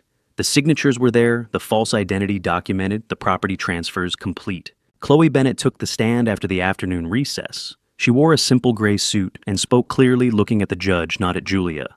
"Julia mentioned transferring large amounts," Chloe said. "She said it was inheritance money, but the amounts kept changing. 20,000 one week, 50 the next. I knew something was wrong." "Did you ask her about it?" "Once. She told me it was complicated family business and I should stay out of it." Chloe's hands were steady on the rail. "I should have pushed harder." Lenny Curtis was a nervous 50-year-old forger, testifying under immunity deal, avoiding eye contact with Eleanor throughout. He fidgeted with his tie, answered questions in short sentences, confirmed what we already knew. "Eleanor Vance paid me $35,000 to forge medical power of attorney documents," Lenny said. "Also, death certificates, property transfer authorizations, and identity documents for someone named Sarah Caldwell." "How many documents total?" 47 over 18 months. The prosecutor introduced Leo's forensic documentation, death records, facility logs, cremation reports, financial audits. Then the Paraguay bank statements showing Eleanor's solo escape account. Then my recording of the Henderson Mansion argument, where Eleanor and Arthur destroyed each other's credibility. 7 testimonies, 400 pages of documentation, 17 minutes of recorded confession. Arthur's attorney tried to argue. Coercion claimed the recording was obtained improperly. Judge Holbrook reviewed the circumstances and ruled it admissible. Eleanor's attorney argued mistaken identity suggested someone had impersonated his client. The prosecutor showed fingerprint matches, DNA evidence, and Eleanor's own recorded voice. By 4:30, the testimony phase was complete. I sat in the witness area, listening to the judge summarize the evidence for the record. Her voice was measured professional reciting facts that represented my destroyed life, like they were items on a grocery list. But when she said Marilyn Cross's name, actually spoke it aloud, and wrote it in her notes, something settled in my chest. I heard the judge's pen scratch across paper as she wrote Marilyn Cross into the official record. 34 years I'd built an empire. 6 months they'd tried to destroy it. Now a judge's pen was writing the truth that couldn't be erased. But the trial was only half of what needed finishing. The sentencing phase transformed the courtroom from a place of public reckoning into an administrative assembly line of consequences. Judge Margaret Holbrook did not look up from her paperwork. As she read the penalties, her voice echoing off the wood-paneled walls with clinical detachment. Eleanor Vance, the judge announced. On the counts of identity fraud, conspiracy to commit wire fraud, and grand larceny, you are sentenced to 8 years in federal custody. This court also mandates a permanent injunction barring you from any future employment within the financial services sector. Eleanor stood rigid beside her counsel. The tailored navy suit she wore suddenly looked like an armor that had failed. She stared blindly at the dark wood of the defense table, her jaw set tight, refusing to glance toward the gallery. Arthur Pendleton. Judge Holbrook continued shifting a fresh stack of documents. For medical record falsification, fraudulent death certification, and felony conspiracy, you are sentenced to 6 years in federal custody. Furthermore, a copy of this judgment will be forwarded immediately to the Nevada State Board of Medical Examiners to initiate the permanent revocation of your medical license. Arthur's posture collapsed slightly. His hands gripped the edge of the table, his knuckles turning a brittle white as his legal representation whispered a useless reassurance into his ear. The prestigious career he had weaponized to exploit the system was gone in a single breath. Julia Vance, the judge said, her sharp eyes finally lifting to look directly at my daughter. For your role in embezzlement, forgery, and wire fraud, you are sentenced to 4 years in federal custody. The court notes your substantial cooperation with the federal prosecution and your crucial testimony against your co-conspirators. Consequently, you will be eligible to petition for parole after serving 2 years. Julia nodded once a brief mechanical movement. She stood straight in her dark blazer, her face an unreadable mask of exhaustion. The court further orders full restitution in the amount of $12.5 million to be paid to the victim, Raymond Vance, jointly and severally by all 3 defendants. Judge Holbrook declared, striking her gavel with a sharp final thud. Asset seizures and federal liens against all identified properties, domestic accounts, and global transfers will commence immediately. Court is adjourned. The courtroom emptied quickly, leaving only the soft hum of the air conditioning. I walked out into the bright Las Vegas sun. The weight of $12.5 million returned to me, carrying no warmth. 1 week later, the designer clothes were gone, replaced by the stark reality of institutional gray. I sat across from Julia in the visitation room of the federal detention facility, separated by a scratched metal table bolted firmly to the concrete floor. She wore standard orange scrubs, her dark hair tied back in a simple ponytail, stripped entirely of the curated professional persona she had maintained at the shop. We sat in a heavy, unbroken silence for several minutes. The fluorescent lights overhead buzzed faintly. "I know you can't forgive me, Dad," Julia said, her voice barely above a whisper. "I don't expect you to." "No," I replied flatly. "I can't. I let Mom convince me that we were protecting the business," she said, a solitary tear tracking through the dust on her cheek. "But I knew the numbers were wrong. I knew what I was doing to you every time I altered those ledgers." I looked at the stranger sitting across from me, the daughter I had raised to respect precision and truth, now broken by her own calculations. "I cannot offer you forgiveness, Julia," I said, keeping my voice steady. "But I will not abandon you to this place. I will return next month." A genuine look of surprise crossed her face before she nodded silently. I stood up, signaled the guard at the door, and walked away from the table without looking back. Justice had been executed, but the void left behind could not be filled by a judge's order. The restitution funds cleared in October, but wealth without purpose is just a heavy anchor. I structured the capital with clinical precision. $7 million went into conservative investments to secure a quiet existence, while $3 million remained untouched in savings. Resolving the lingering weight of the fraud, I anonymously distributed $500,000 across 3 organizations dedicated to supporting elderly victims of financial exploitation. It wasn't an act of charity. It was a necessary rebalancing of an unfair world. By November, I relocated to a 900 square foot cottage in Boulder City. I converted the garage into a woodworking shop, replacing the chaotic hum of hydraulic lifts with the rhythmic, predictable scratch of hand saws. Wood didn't forge signatures. Joinery didn't plot escapes. Every morning at 6:30, I stepped into the scent of sawdust and oil, focusing entirely on the physical reality of creation. Marilyn Cross's granite headstone was quietly set in place on a crisp Saturday morning. Standing before the marker, I realized justice is not merely punishing the guilty. It is restoring dignity to the erased. I left her to rest under her true name, closing that final painful chapter. Julia's first letter arrived shortly after written from prison. She detailed her enrollment in a forensic accounting program, mapping a path to use her shattered skills for tracking systemic fraud. I placed the pages in my desk drawer without replying. The door wasn't locked, but I wasn't ready to walk through it. Now I run a hand over the smooth arm of a cherrywood chair, commissioned by a local teacher. The joint is seamless, held together by patience and raw structural integrity. At 71, my empire is gone, but peace has taken its place. This simple, honest work is finally enough. And to you listening to my story, remember, this trust is the most valuable thing you can give someone, and the most devastating thing to lose.